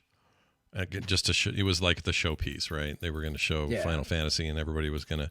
And I remember just being like, I didn't even play Final Fantasy games, but I was so blown away by what that thing, like just the battles they showed. I couldn't believe it. Like, I couldn't believe graphics are going to look like that. I look at it now and I'm like, oh yeah, okay. But the amount of times I've seen something from Final Fantasy as a kid and gone, you can't get better graphics than real. It looks real. There's nothing more real than real. Like I just think it all the time, and I always get proven stupid for thinking it every time. I'm like, this is it. This just looks like real life. You can't get realer than real. This is the best graphics are ever going to be. Yeah. And then, the PS2 comes out, and I'm like, why did I say that about a PlayStation game? What's wrong with me? Yeah, or anything else since. We always do it, Yeah. and then something gets better, and I don't know, you look at stuff now, it's mind-blowing. By the way, real quick, chat room reminded me I did not talk about Brotato today. I apologize. Oh, right. You did mention that this was a huge discovery for you. It was amazing. So I already know, John, you love the Vampire Survivor. I do. And there are a lot of games all trying to get on that bandwagon, trying to, make their own version of that. And then they want to make their $5 just like anybody else. Just like anybody else. And you're right, this thing's $4. Brotato might be, though, the one with enough differences but enough sameness that is the one that will drive the most people to play it. I am so impressed with Brotato. So is Steam, apparently. Overwhelmingly positive reviews at the moment. It's simple in some ways. In some ways, they really mix things up. I don't know what else to say about this game except it's that wave-based thing. They get harder and harder between stuff. You can re-roll your stats, or you can choose what they've presented to you. There's a currency to improve your gear, to add new guns. You can have up to 8 guns. I can't even explain it. That's why I forgot to put it here, because I don't even know how to talk about Brotato, except that I'll say this. If you love Vampire Survivor just from a raw gameplay perspective, this is great. Brotato is great. It's also goofy as shit because it's about a potato, but it's so good. I like love the name. Brotato. And by the way, wait, sorry, I might have missed this detail. You press the shooting button? no, you it's an auto shoot as you run around stuff. Oh, okay. Just like Vampire Survivor, but there's something, I don't know how to explain this. It just feels better. The combat feels better. It doesn't feel tacked on or janky or kind of stiff in the way that it feels a little bit with Vampire Survivor. I'm not saying that's bad. It's fine, but this just has a real tactile feel to it that I didn't expect. They definitely look like there are more frames of animation on the oh yeah, for sure. on everything. Yeah, so. the engine's it's a simple engine, but I think it looks really nice for what it needs to do. I got completely hooked on that thing, and it plays so good. Auto aims. I'm looking at like a flamethrower. I guess it auto aims. Oh yeah, all kinds of auto. Yeah. I don't think Vampire Survivor has auto aim. I think it just shoots where it shoots, right? Oh no, that's not true. Depends on the Magic. weapon. Yeah, depends on the the magic weapon. wand The aims. magic wand aims. And there's some of these that don't aim as well, but they're most of them. Like I really like the builds that use the small machine guns.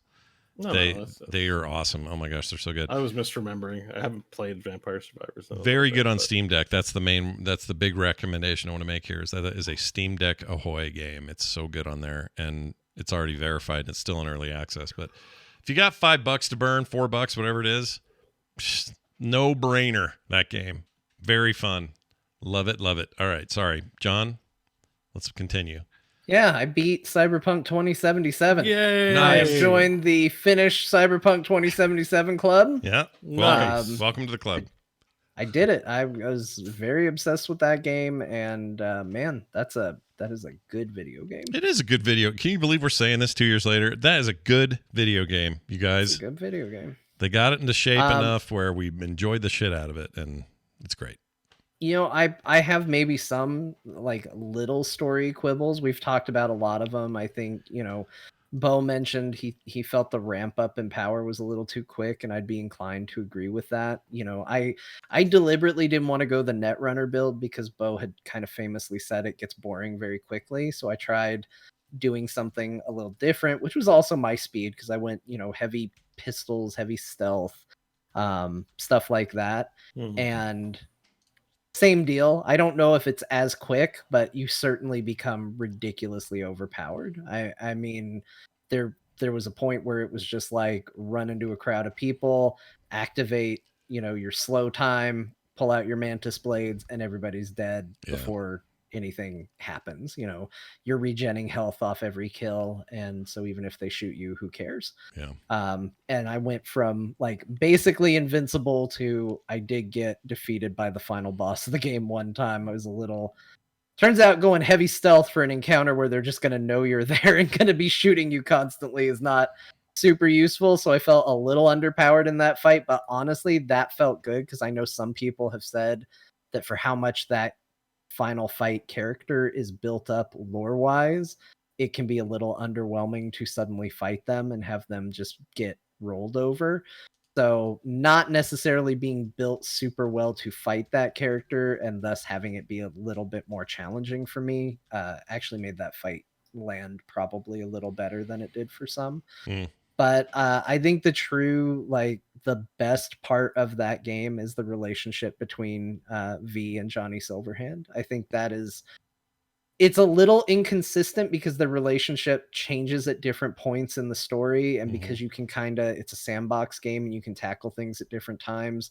Sometimes it does feel like that relationship can get a little confusing, but in general, at the pace I played it and when I did things and the way I played things, like that relationship was a really cool one to have in a story.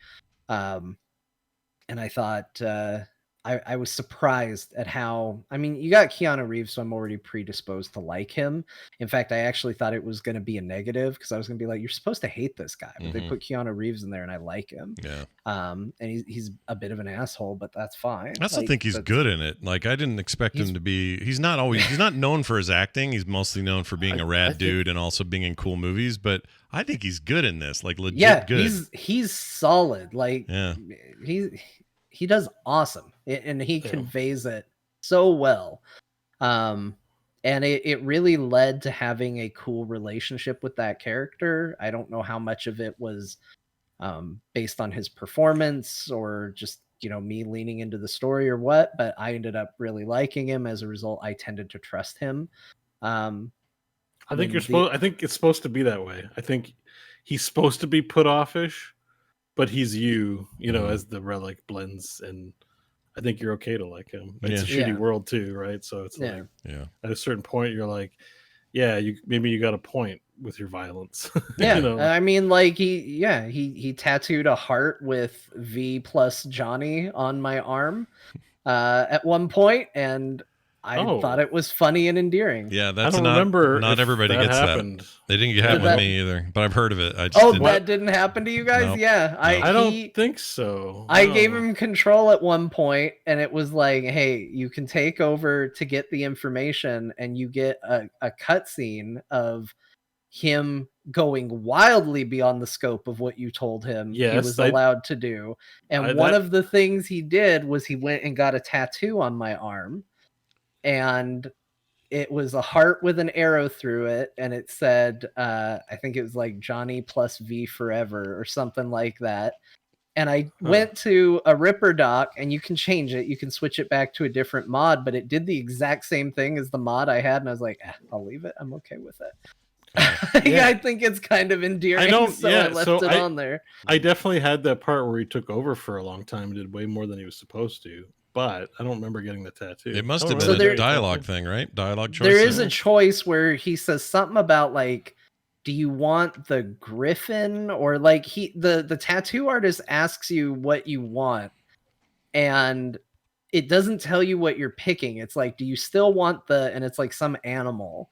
And you can say that, or you can say no, go with the other idea or the original idea, but it doesn't say what the original idea was. And when you pick that, Johnny just goes, she's gonna love it.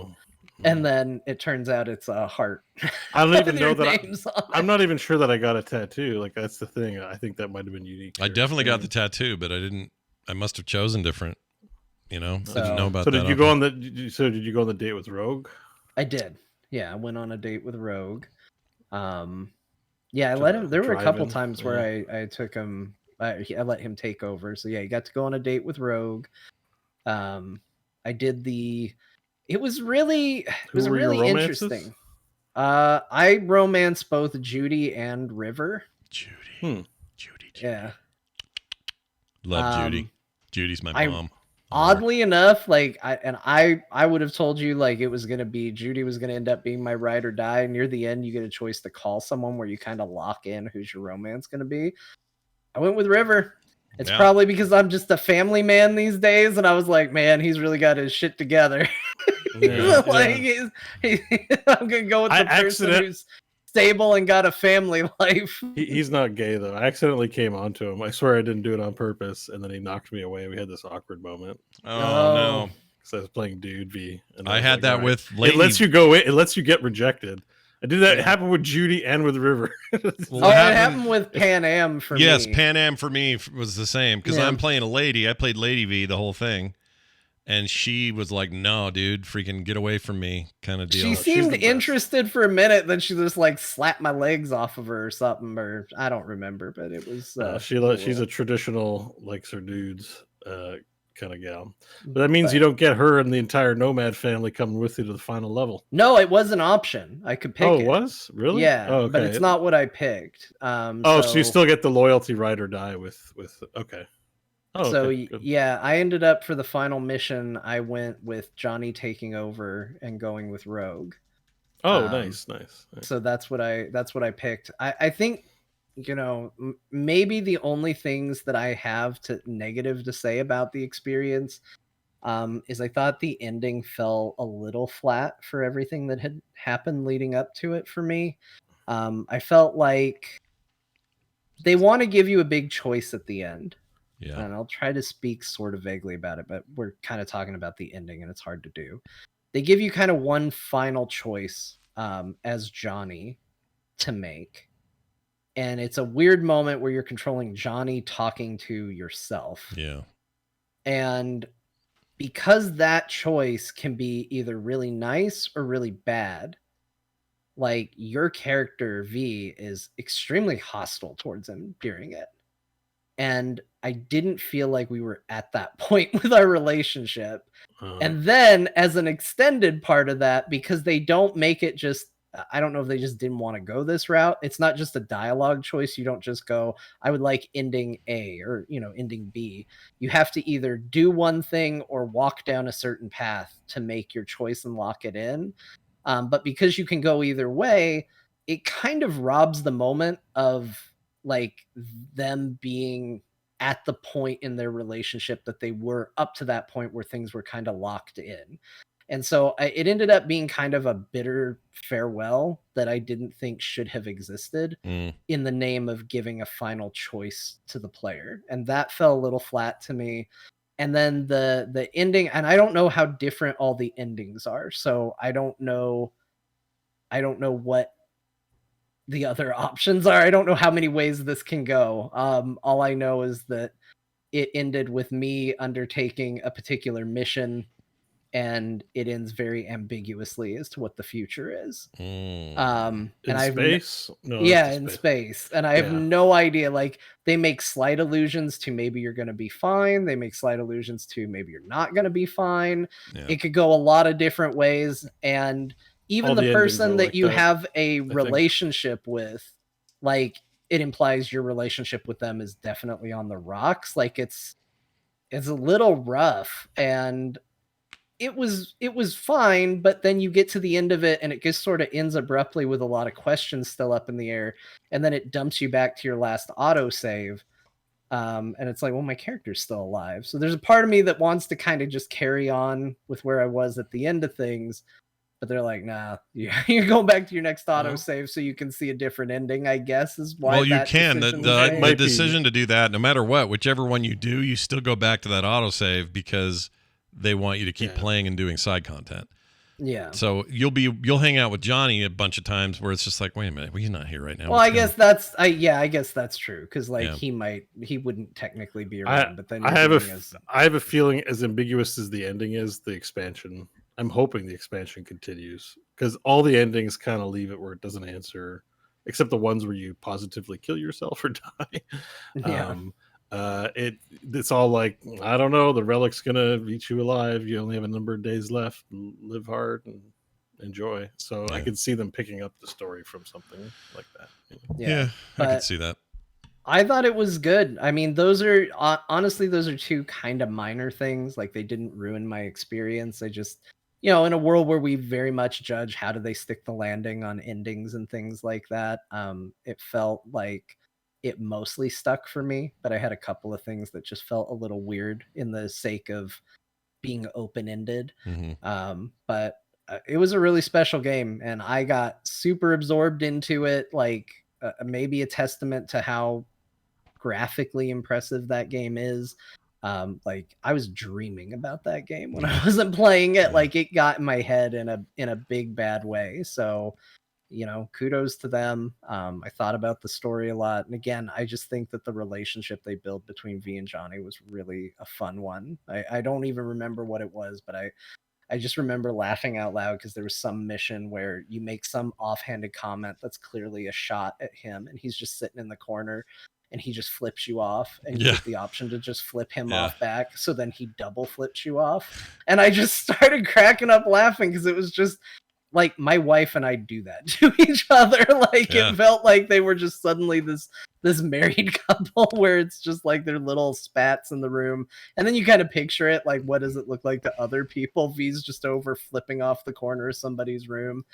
I found that part really very endearing. Like that to me said, this isn't completely an adversarial relationship, even though they're doing adversarial things. This is like, I don't know, it's like joint. We're in this together, but I don't always like it, but we're in this together, so I'm flipping you off. I don't know. It's hard to explain. It felt very real. It felt very genuine. Yeah. I like that a lot. Well, I'm glad you enjoyed it. A lot of the scenes and interactions are really well written. Yeah. Like, writing-wise, I would give it high praise for the writing. Now let's talk about the weird thing John did. I don't want to set it up like that because you know what? It's perfectly fine that you had a good time in here. So, John, what did you play that you were just like, wow, look at me, I'm playing this? What are you doing over there? What's up? Yeah, so after diving so deep into Cyberpunk and being, like I said, it was consuming my dreams because I was so focused on it.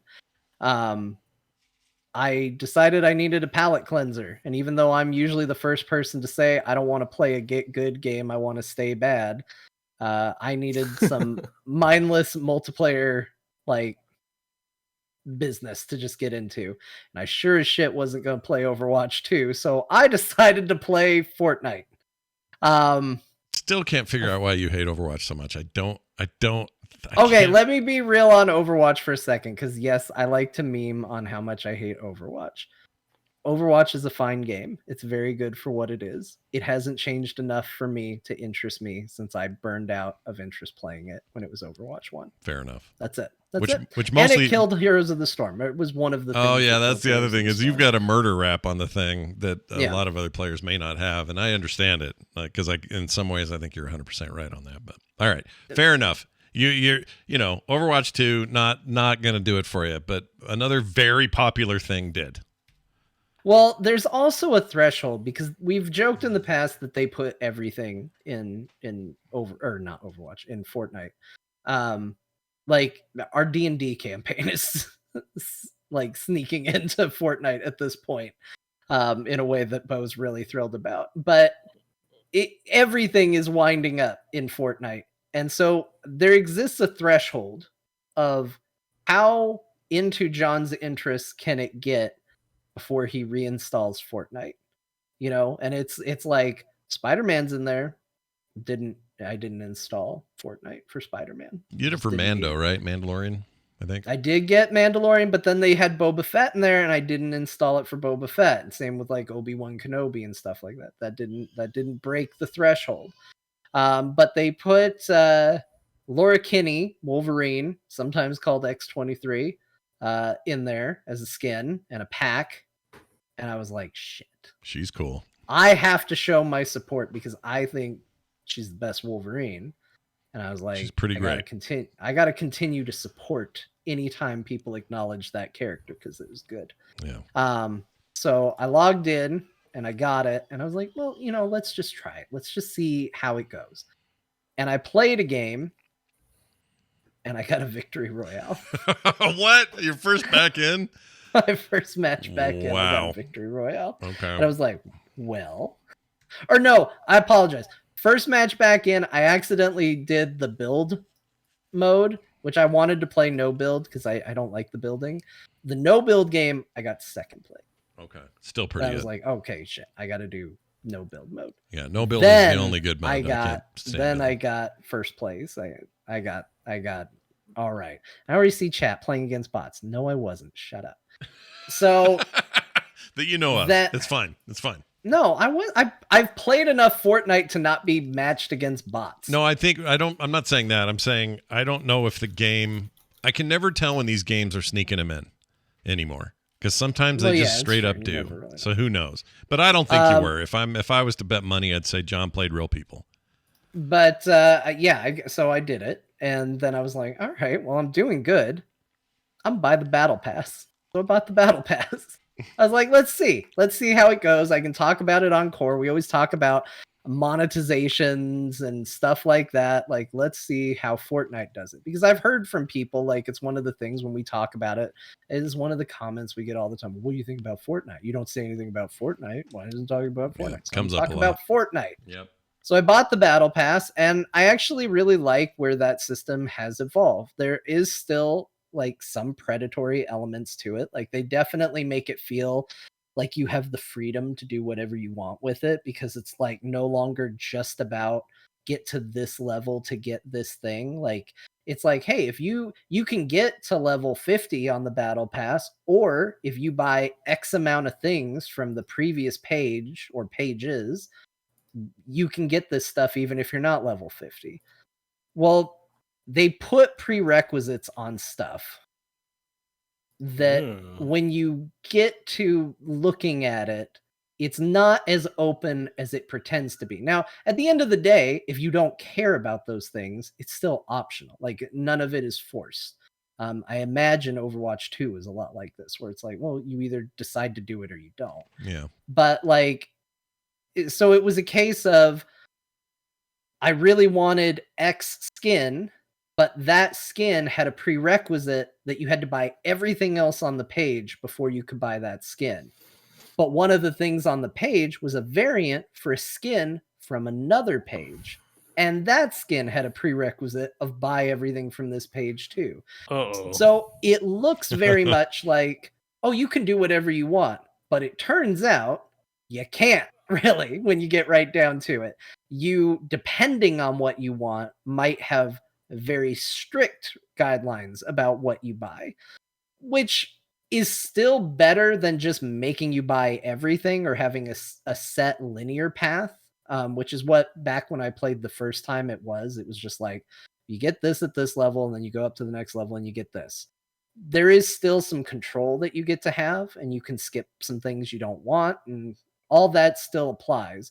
But do know that if you go in and you look at the battle pass and you go, oh, the Spider-Gwen skin is the big unlock at the very end. Yeah. It is not going to be as easy to get that as it might make it seem out of the gate. Yeah. It might be a little more convoluted. Because I think the Spider-Gwen skin has a prerequisite of buy everything on this page, which might mean you have to get a different character unlocked on a different page. So that's a little predatory. Yeah, I was gonna say that was also hard. Like, no offense to you, you're a wonderful speaker, but that was hard to listen to just because of how complex it was. You know what I mean? Like, just you need this prerequisite for this thing. You know, not a diss at you. Just no. And honestly, I am making it probably a little more overly complicated than what it is in the game, but it's definitely something that I had to kind of discover as I was playing, because I had that thought. I was like, oh, well, if I buy these 5 cheap things, that hits the prerequisite to go down to the next page, and then I can buy something else that I really want. And then I go, all right, well, I'll buy everything on this page. And then all of a sudden, one of those items is like, hey, you got to buy everything on the page if you want to own That's this. that's kind of crazy. Like, did you encounter a rationale from the company why they do things that way? Like, Well, yeah, they want money. okay. It's the I same. mean, did they say something to that effect? It's like, the same reason that the Overwatch battle pass does not afford enough currency to buy the next battle pass for free. Sure. Like, because they want you to pay for it. Like, that's what it comes down to. I don't love the hoops. It sounds like you don't either. So, I'm not necessarily a fan of it, but I do think it's better than what existed before. Like, because again, what was before was this gun is attached to this level. This skin is attached to this level. And you just have to get to level 90 or 100 or whatever it is. And then by the end, you'll have everything. And it was just a linear line. You didn't have any freedom to pick what you wanted or skip items that you didn't want. Now, you do have a little bit of that freedom, but not as much freedom as they make it seem like you have. Like, the freedom is a little bit of an illusion when you get right down to the numbers game. Some creative marketing going on there. Yeah. Well, okay. But, can I ask a quick question? That's I only have to answer it yes or no, and then you can move on. I'm watching some video of Batman playing. Mm-hmm. I don't remember this game having slide down hills all the time mechanic, and I do remember back when Apex Legends came out, one of its big selling points was, dude, you can just like hit the ground and slide and shoot and slide and all this. Did they add this to the game? Do you know? I don't remember. I remember when I started playing it, I just sort of intuitively knew I could do it. I don't know if that's because I knew I always could or I just assumed, but just curious. Yeah, it's got the sliding. It used to drive me nuts. My memory is when I played a little Fortnite back in the day was that I didn't like that I couldn't slide because Apex let me slide, and I have a feeling maybe that got added. I don't know. Did we talk about how it's problematic that Batman's running around shooting guns? Yeah, everybody shoots guns. It seems doesn't matter how anti-guns they are. You're going to shoot guns in this game. It's even seems like sacrilege. What is weirder, that or that he's shooting at Spider-Man? Like I don't know how to feel. I mean, that's the other thing. Like this game has a ton of stuff. I mean, but with that does come honestly like more interesting. Like I played when it was first taking off, and like the definition of a cool skin was it's one of the 5 characters but in an astronaut suit. Like, yeah, I remember those. There's some really dark days for skins in this game where it was just like, man, talk about lame. It was like, well, this skin is cool because he looks vaguely like John Wick. Like that was the definition of a premium skin back in the day. Mm-hmm. Now you get in the game and you see Harley Quinn and you see Batman, you see Spider-Man. I killed a Ghost Rider the other day. Sometimes you got an anime lady. One of the skins I unlocked as part of the battle pass was a giant bear that's made of like goo that has a tiny, smaller bear inside controlling him with an Xbox controller. Wow. Like it's madness. But it's really good madness. Like the thing that has impressed me the most, and I don't want to get, I've gotten caught up on the battle pass instead of talking about the quality of the game. But I mean, the game is popular for a reason. I think it's safe to say like this game is popular because it's good, but especially with the no build mode, because I definitely don't like building in this game. Like this game is really solid. I dove right back in and I felt competitive. You know, sometimes I get eliminated 95th because of a weird drop. Sometimes I think I've won a victory royale probably 4 or 5 times now. I feel like I can get in and do well and like do crazy things in this game. The XP structure to earn experience for your battle pass is a lot of fun quests that are actually fun to do and explore. So you might get one where it's a 2-part quest and they'll say, all right, drop in, you got to land on this airship. And if you land on the airship, then you get the second part of the quest, which is to go collect a ton of gold, which means, okay, well, I'm going to do bounty hunting this mission. And that's going to be my focus because they have a whole bounty hunting system in the game where you go up to a bounty board, You select it, they give you a random player that you are now tasked with killing. You get a large radius that as time for the bounty runs out, gets smaller and smaller. And they get a notice that they're being hunted, and they get a threat meter, which the closer you get, the more it fills up. So they know you're getting close. And basically they send you after each other. When you kill each other, you get a bunch of gold. And it's like a cool little mini mechanic inside the game that you can choose to take part in or not. And having little things like that, it makes each drop more interesting, because it's not just about like, I'm going to land and do the strategy I always do. You know, you actually go in and go, okay, what's my goal for this particular run?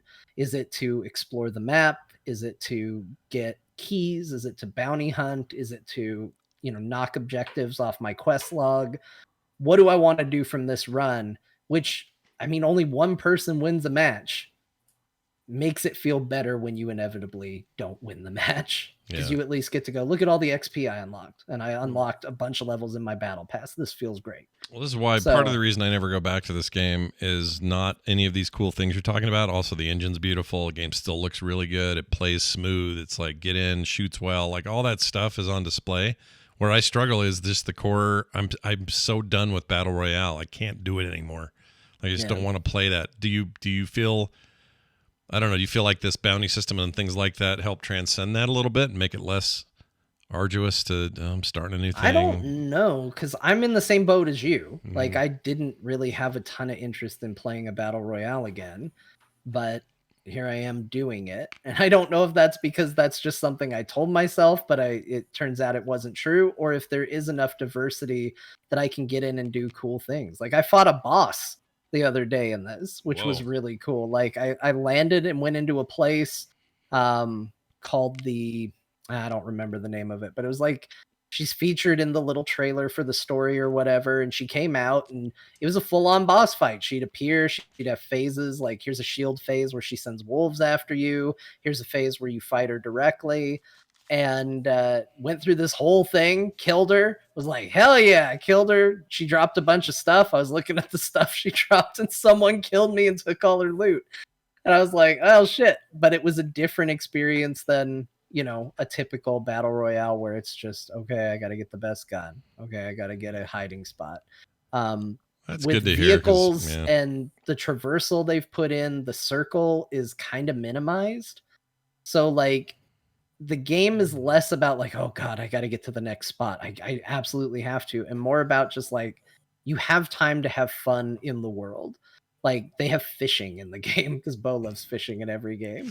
Like you have fishing. Like they give you weird shit you can do in this game if you want to engage with it, besides just play the Battle Royale. And you might find, because this happened to me, I landed with an intent to do one thing, and then next thing I knew, I was like, how many people are alive right now? And it was 4, and then I went on to win the match. And I wasn't trying. I wasn't doing the try hard thing. I was trying to do other stuff. And then next thing you know, it's like, oh, well, and I'm also going to win the thing. So cool. Well, if you told me you can have a farm and manage that farm, I'd be in this. I'd be playing. Yeah. I don't know how well that would go. Old man Johnson just farming while everyone's farming. each other. Let me just have a little Get farm. off my farm. Yep. Put my stuff in the bucket. The guy comes the next day, pays me a bunch of money for it. You know the drill. That's what I want to do. All right. Well, that's good to hear. Hey, Bo, you played a lot of Overwatch like we talked about, but you also played Dungeon Alchemist. It's not really you don't play that, or what is that? What is Dungeon Alchemist? It's not really a game. Dungeon Alchemist is a map generation tool available on Steam. It was Kickstarted for some time, and then it was available in early. It is now available in early access on Steam. And what it is it's a map generator. They're a dime a dozen. What makes this one special? Well, this one uses AI. You give it specifications. I want a tavern. I want a cave, and it pre-populates your map. So I think the general thing about this is it's to create top-down maps for like your Roll20. You can make custom maps with it, but it has a lot of tools to make it so that it's you can add your own variants to it, essentially, so it doesn't come out all looking the same. And it just generate rooms and dungeons on its own. You can see here on the video, like you just pick the amount of squares in a space, and boom, it drops a room. You give it a tag like cemetery or tavern room, and it knows what you've picked and just drops it in. And I can go back later and go, I don't like where these chairs are, and tweak it all I want, right? Well, yeah, you can make a save file and export as many maps as you want. So the idea being, if you were to say we want to play D&D in an hour, and I'm like, okay, let me just prep some maps. This will just prep some maps. Like I can make a few battle maps and print them out on a printer. The fun part about this is you can do it in 3D, and it lets you angle it, and then you export it as a 2D image file. You probably could stream this and use it as a VTT over Zoom. I don't know why you'd want to do that, but maybe you could do that too. One of the other neat things is this has a pretty big reputation in the D&D community. So one of the things you can do is you can export Hero Forge models and drop them in and place them as character models on your map, for example. Because it's 3D, you can also take screenshots. It has like nighttime background and stuff. So if you just want to show your players an image of the location, you can take pictures in first person view. But really the big draw here is, like, first of all, it's a pretty competent map maker, very intuitive, easy to use.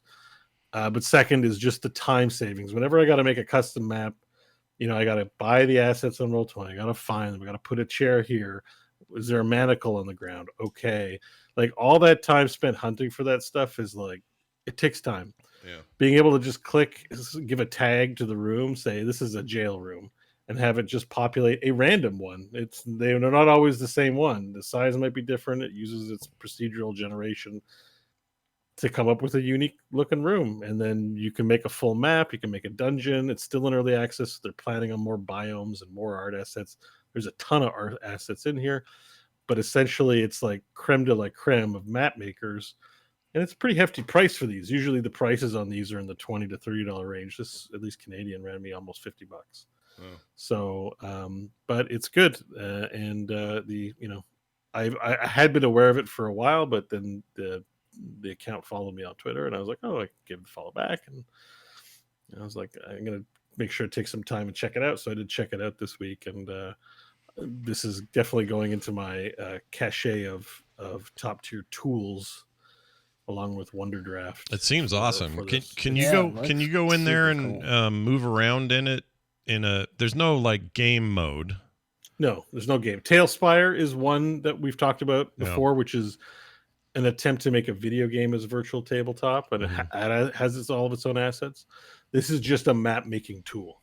So don't buy it unless you're interested in making some maps, even if it's just for fun. But the speed with which I can do this, I've done this in Roll20 a lot. It is painful. I have to shop for so many different assets. They can't mix and match them. I mean, granted, Desert Earth isn't the easiest thing. Medieval obviously has the most stuff in the world, but even for medieval stuff, it's like I'll buy a pack full of barrels and bones, but I need manacles and jail bars and nothing's right. Like this is sort of comprehensive. You're not going to get anything unique necessarily, but it has all the trappings of a standard D&D fantasy campaign. From what I've played with it, you can drop maps quickly. I don't got to think about what's in the tavern. I just say tavern 8x8, boom, it drops some stuff. Oh, there's not enough tables. Let me just drop a few tables in or whatever else. It even puts the doors in automatically. And importantly, it exports the maps with line of sight. So a lot of these VTTs have it so that you can have fog of war with light sources. That takes programming time because you have to draw where they all are. And I've done this several times with my own maps. This auto exports with it. Chef's kiss. Love it. It's great. It's a great feature. It's fun to play with light sources, especially in a dungeon in the game. So I highly recommend it for the DMs out there. Chat wants to know if there's any sci-fi assets. That sounds like not an that expansion. Not that I saw. Sci-fi is again tough. Yeah. It's medieval is a whole genre of art, and sci-fi is a whole genre of art. And you could see an expansion or a follow-up or something, though. There's stuff out there. It's just there's a lot less. The hobby is primarily centered around fantasy, Lord of the Rings stuff. You're just, and any product that anyone puts out, because that's where all the players and they're going to focus on that. It's already a niche product, right? my experience has been it exists, but not in great number as compared to a medieval one. And so if, doing another campaign, I want to just set it in a medieval universe. If for the only reason being that map assets and all of that stuff are so much more easier to come by. I just want my life to be easier in that regard because I struggled a lot with our, Steam. Our steampunk desert thing. Desert Punk campaign was just hard. Makes it trickier than you think it's going to be when you have to have assets. Yeah, and you have a big imagination. You're like, I don't want that. I want it like that. But medieval stuff's pretty standard. It's like it's a ye old tavern. It's made of wood. They've got mutton. And they have chairs and fireplace, and it's not you tell your stories in other ways, and it's fine that it has all those trappings. So I think this is a fantastic tool. Nice. I haven't played with it again enough, but I can still recommend it with the amount I have. Very, very nice. Check it out. That's Dungeon Alchemist, available wherever Steam exists. All right, we got time for a mashup that Jamie put together. Real quick here, the results of the voting were. Who said the phrase nerd body count? John, the runaway winner here with 41%. Weird. Yeah. Bo at 36, me at 23. I feel like I said it. I feel like you did too.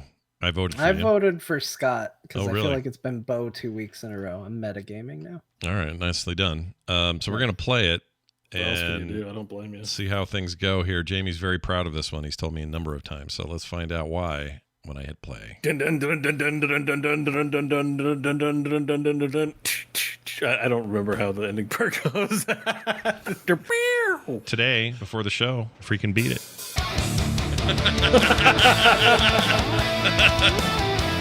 I remember Torment being really good. I should one day go back and finish it so I can say I started it in 1998 and then finished it in 2022.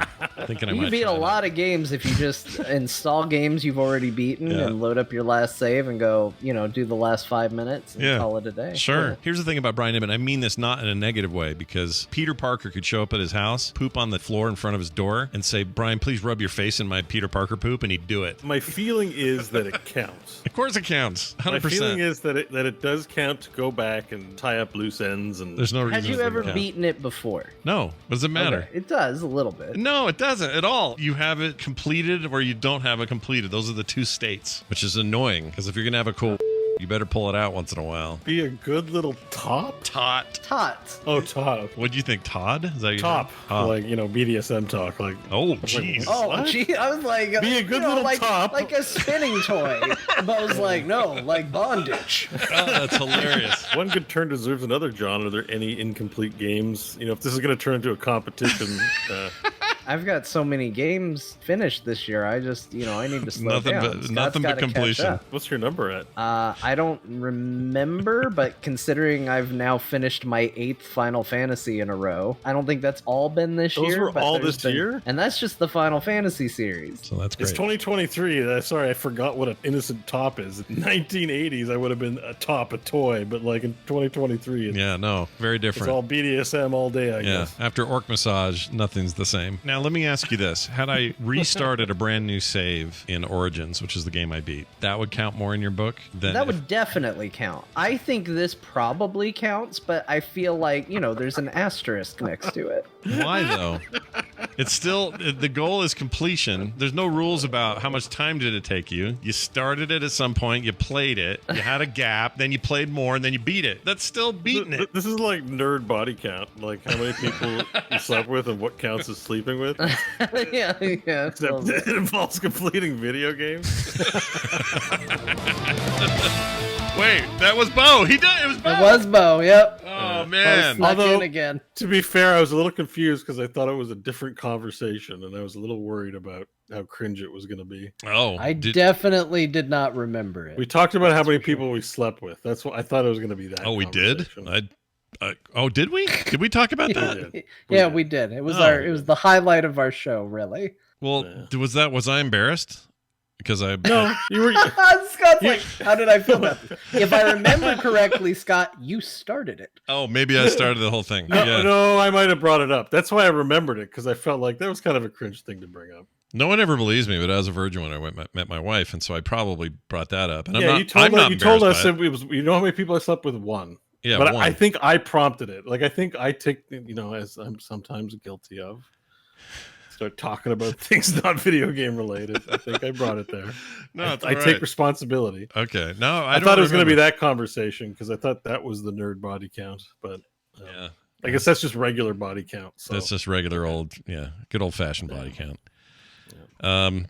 It's not to say, well, whatever. I don't have to explain myself. I got, we already had this conversation. Yeah, this let's move on. conversation already happened. It was in a mashup. Yeah, but a There's mashup. no shaming. You can have sex with one person or 1,000 or 0 people, and you're all lovely individuals. There you go. enjoying the gift That of is life. absolutely true. Who So, cares? Now this. That's a good question. Quick email from a listener named Shanafan, who wrote in to talktothecore@gmail.com. It says, hello, core fellows. Upon hearing Scott dismiss buying the new Google products based upon their past history, he's talking about Stadia there. Yeah. I am surprised he easily dropped over $500 on the Steam Deck after the failures of the Steam controller and Steam boxes. Scott, what makes the Steam Deck different for you? Do you think it will have this strong longevity? All right, so this is an easy answer for me, and I'm a little surprised he asked it, but I'll go ahead and answer it. And I'm not calling him out or anything. I will. Shonafan has a long-standing history of hearing what he wants to hear when we speak. That may be a bit of, there may be a bit of that, but John said it, not me. So here's what I would say. I didn't not get Stadia simply because Google has a tendency to cancel things. I didn't get Stadia because when it came out, not nearly enough voices that I trust came back with, ooh, this is amazing, you have to have it. Had that happened, I probably would have ventured a little bit. In the case of the Steam Deck, you could say that the Steam controller wasn't great, and you can say that the Steam Link was sort of useless in the end. You can say those things, but this wasn't them canceling something. They made something. They reviewed how they reviewed. Again, people I trust said what they said, and I made a decision. And in both cases, I ended up owning those two things when they were on sale, but not paying full price. In the case of the Steam Deck, it was nothing but nonstop praising of the device that finally made. As you'll notice, I didn't have it week one when everyone else got theirs. I waited. I wanted to hear. I wanted to know. I tried to be a smart shopper and listen to what people had to say. Again, voices that I trust, not just anybody. And they all came back glowing. And that was enough for me. This whole longevity idea also doesn't pair either, because Google's service is purely a service. That's it. They have a hardware element, but it's barely part of it. It's mostly like, is it streaming still? Can I buy games and stream those games? That's a service that if you cancel that, you're screwed no matter what hardware you have. In the case of the Steam Deck, sure, there may be faster, better Steam Decks down the road, but until that time, this is a device that will play my Steam games. There's no shutting it off. It's a finished thing that is in my hands with games on it. Like, it's not me waiting for a service to be on or off. So I just don't think this is comparable. No, Like, and also whether it was popular or not, the Steam Link and the Steam controller were continuously supported. Like, sales doesn't matter. They continue to sell them, make games compatible with them, make sure their service supported it. In fact, I think to this day, Steam controllers still work fine for video games. They do. They're fine. Steam They Link still still exist. work fine. Right. Like, as far from a support aspect, they still work. Like, whether or not you liked it, whether or not it sold well, that doesn't matter. But that's what you wait for the reviews for when it comes to hardware. Yeah. So I think you're right on you can't compare them because one's a service, one's a physical thing. Mm-hmm. But I also think to another degree, Valve has shown that even if it's not successful, like they generally support it. Yeah, and the Valve Index, very popular. People like that VR headset. It's expensive, but people buy it and they use it. Like, I just don't think these are comparable. This isn't comparable. It's like saying, well, if you don't trust, I don't know, if you don't trust Walmart, then why do you buy food at Burger King? Like, to me, these are not the same thing. We're talking about services. Even hardware products Google sells, all of them depend 100% on a service. Well, you could say, well, the Steam Deck depends on the Steam service. Yes, but that acts as mainly a buying system, and they are I think I feel pretty confident in saying Steam isn't going anywhere for a very long time. I am confident in saying that. Yeah. Now, if you said, I'd be real surprised if it did. Yeah, and if it didn't, their console did blow though, right? Like, it wasn't. Well, they didn't have a console. They did Steam boxes. Yeah, they had Steam boxes. They were PCs basically. But you could argue that those were successful in the sense that The ones that got sold and used. Whatever partnerships they had came and went. And that Steam OS, along with Proton, is what has been parlayed over to make the Steam Deck what it is. Yeah, I think picture mode still supported, Linux icons still shown. I remember us talking about. I think people were excited for the actual Steam Deck.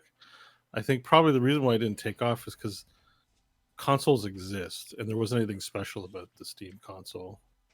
I think people are nuts for handheld devices, and the market is ripe for an exciting product. Like, there's Switch is great and all, but it left room for something better to come along. Yeah. Nintendo didn't knock it out of the park with some unbeatable device. I mean, they did for a while, but then But even then, launching with, yeah, I have one. It's not super impressive. The way that people talk about the older Steam Deck and all the games. Yeah, it's older. Like, sorry, I'm not trying to be insulting towards the Switch. I just don't. I think I've never equated Nintendo with. If anything, they've taken we want a stable and reliable system. But there was the time where we had the Wii, I think, and it didn't even do 1080p. And I just spent $1,500 on a 1080p screen, TV, and I'm like, why? Like, Nintendo has constantly frustrated me with its lack of trying to be awesome. That every other game, up to the standards of other game manufacturers. And if you're a Nintendo fan, you don't have a problem with that. But in the marketplace, I think that left room for a badass piece of hardware. So I think probably you were excited for the Steam console. I don't think you ever said anything negative about it back then. No, I was excited about where that would go. Definitely not as enticing of a product as a handheld. Sure. If there was a handheld that did what Steam did out there right now, a Steam Deck would not be as exciting. It'd be like, another handheld. Look how we reacted to the Logitech handheld. Yeah. Well, so, that thing's got its own set of issues. I think that's the answer to the question. Is like, realistically, I think Steam products are always exciting, but it doesn't mean you're going to buy every single one of them. Right. But the handheld, and you love controllers, and you guys love handhelds. I do. I don't. Yeah. And like, I don't get it, but I see you guys, and I respect it. And it's like, I get it that people like handhelds. Yeah. And yeah. I mean, I'm playing No Man's Sky in the middle of the night. It's pretty great. And here's the thing. They also came to me and said, didn't literally, but basically this whole proposal was, oh, it's reviewing well. Great. People I know love it. Great. Okay, I'm trusting all of these things. And then thirdly, Steam says, hey, you got 2,000 games in your library. Wouldn't it be cool to play a ton of that on here? And I'm like, yeah, I don't have that with Nintendo or anyone else. And, it just, to me, there's a lot, you have to evaluate the value. That's as simple as that. So this isn't a thing where I'm like, I hate Steam Google. Library, yeah. But this no isn't sale. Instantly no sale exactly. if you had to buy all your games over again. I wouldn't even be close to interested in this if that was the case. Not even remotely interested in a Steam Deck. Unless I was a brand new person to the marketplace and had never bought a game before. Even then that would suck, because what if I graduated onto a PC at some point and those games don't move over? Like, it'd be a nightmare. Like, they wouldn't and couldn't do that. All of that aside, I just think it's a fallacy of comparison. The Google stuff is not the same. It just isn't the same. I think technologically too, it's a bit of a marvel, because I'm seeing a lot of the, computer react streamers to it saying like they've packed a lot of power in and solved heating issues, and all that stuff goes into handhelds as well. So, right, this is like a big success in that. It's not hard to make a console in 2023. Like, maybe hard to sell and be successful, but I can design a square and put hardware in it. Yeah. But I think a handheld's a different beast, and for the power that's in it, it's kind of impressive. I would play your Bow Square. Let's get that going. Bow Square, is that the name of my console? Yeah, Bow Square. Bow Square. But but just do BO Square, all one word, and then do. What about a hair box? Why don't I put my hair? It's a box, but it's covered in long hair. Hair box. Oh, that's too good. from Shorts. Hairbox sounds like a wig, like, surprise monthly box order. It's like, do you need hair delivered directly to your door? Sign up for Hairbox. We've got the best wigs. You'll get a new wig every month. For only $30 a month, we'll give you a month's supply of Rogaine. Yeah. This week, we've teamed with the people at Disney to present the Star Wars Hairbox. Have you always craved looking like Chewbacca the Wookiee? I mean, who hasn't? Well, for an extra $20 for this month's box, you will get multiple wigs, enough to cover your entire body. Someone's thinking of this already. Someone's going to do it. A free bandolier to complete the outfit. Nailed it. By the way, Koniecki Strain in the chat, who, by the way, is Andrew Koniecki, the original co-host of The Instance way back in 2007. Oh, hi, Andrew. 6, I guess it was. Says Logitech is Stadia 2.0, dead in 3.2, ... Hard disagree. I don't think that thing's going to succeed, but not because it's Stadia. There's no paid service about it. It's a good streaming device with good hardware in it for the upcoming streaming games thing that xCloud and everybody else is doing, Nvidia and whatnot. It's just that it's $400 or whatever it is. It's too expensive. That's all. That's it. That was what will kill that thing. You don't want to spend $400 to stream stuff? No, I don't. You know what I would pay? Arguably, I've done that already. I bought an Xbox, and all I do is stream TV on it for the most part. So that's true. Whatever you end up doing with, like, my PS5 sits very lonely these days, and I feel bad about it. But I use my Xbox more at the moment. And what was my point? My point is, like, if you're gonna make a device like that, and your whole push is, well, it'll play Android games. Okay, tell me more, please, because that can't be it. And then they say, well, it'll also stream xCloud, and it'll do Nvidia GeForce Now, and it'll do these 10 other streaming services that are all doing their thing. Although take Stadia off the list because it used to be, but now it's not. Anyway, that's cool. How much? 125, 149? Okay, I could see that. Decent hardware, nice screen, mostly a streaming device, good Wi-Fi built in that thing. It's really awesome. Let's do it. $300, $400? F off. May as well just spend the extra $100 and get a damn Steam Deck. What are you doing? Yeah, I don't think it's for North America. I think it's for a different market that's not going to get Steam Decks. Maybe. I don't know, man. Weird. I still don't get it. Like I said, Latin market, stuff like that, where they play a lot more cell phone games than they do. And I am a fan of Logitech products. And I think that thing's dead in the water, but whatever. I'll see what happens. Well, we'll see. I'm sure. Yeah. I mean, I don't like to see things dead in the water. These things take time to make. Probably Steam Deck, maybe when they were planning this, Steam Deck wasn't in existence either. I don't know. Yeah. It's not like streaming games has been new. GeForce Now has been around for a few years now. Yeah, that's true. So that seems to be a successful enterprise for them. They're doing all right. But again, it involves. I haven't used ever since I upgraded my computer. I haven't used, like, why would I stream anything? Yeah, you haven't needed to, and why would you? But I don't know. I'm like, you have to make the case for streaming games to people who aren't going to buy the hardware, basically. Right. Which is what Stadia was supposed to do, and for that I admire its intent, and I think that intent still exists, and there should be a way to do it. Just I Google. think you need the games. My opinion is you can do that. You have to show them a game that can't be played anywhere else. Yeah, whatever that low latency, like everything server side. You have like 200 versus 200, small ass map, perfect no latency gameplay. You cannot do this on a home PC. Your internet connection's too far away. Let's go. Like something that demonstrates and leverages. Why would we want to do this in the first place? They never did. Experiences you can't get anywhere else. Yeah, they never did. That takes work. That takes a ton of work. That takes talent, and that takes years of development, and that takes. That's why I say, like, my opinion of Stadia is always that it's half-ass because they're just taking other people's games and streaming it, and not pushing gaming forward in any meaningful way. They did half the cake. They want the whole cake, but they only baked half of it. Yeah, no one wants half a cake.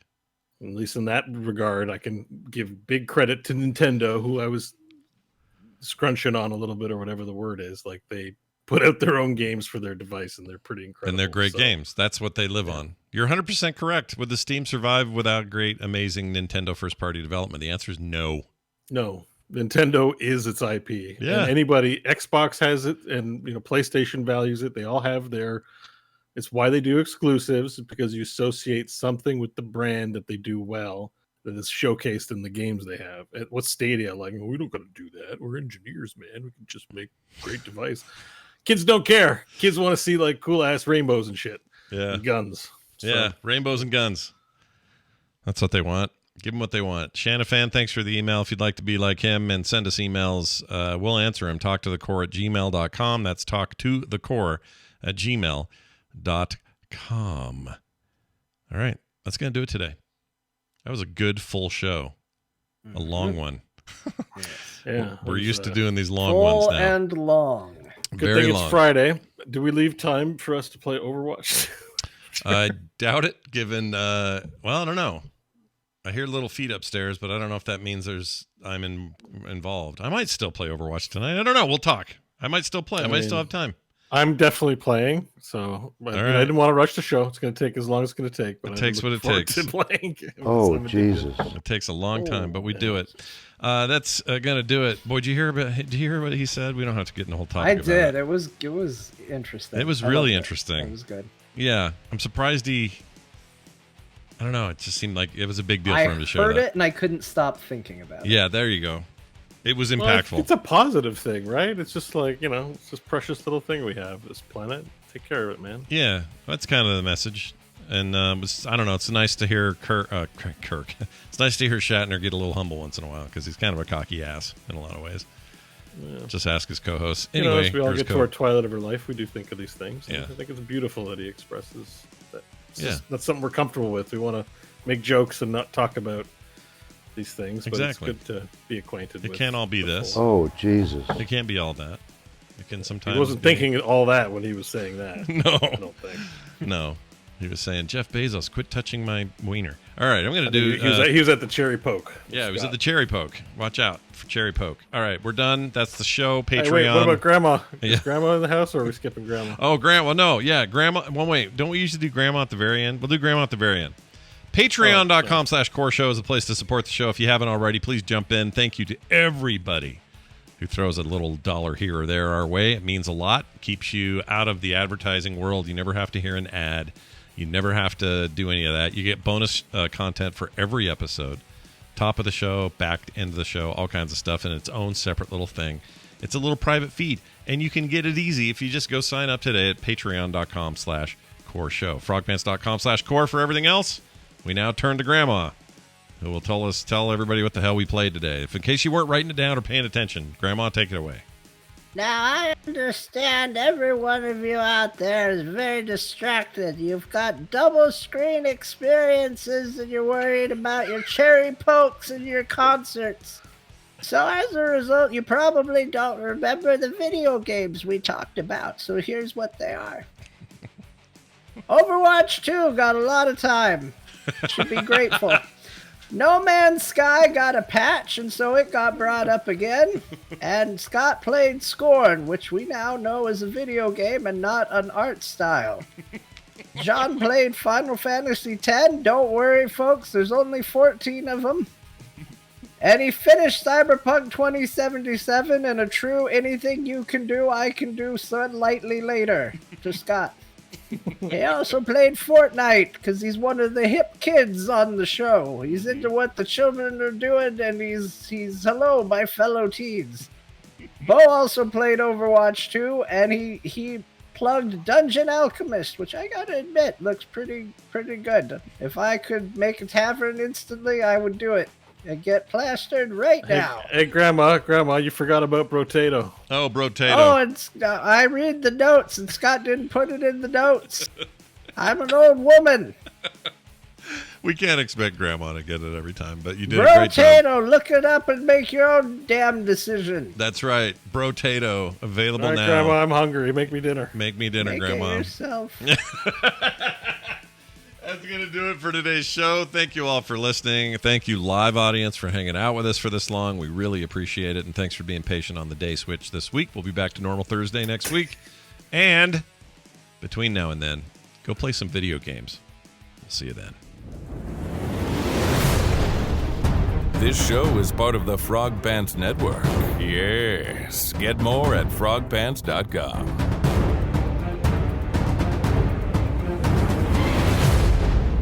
You were almost a Jill sandwich. Oh, you doing the breathe-in for the breathe-in? Oh, sorry, thing? yeah.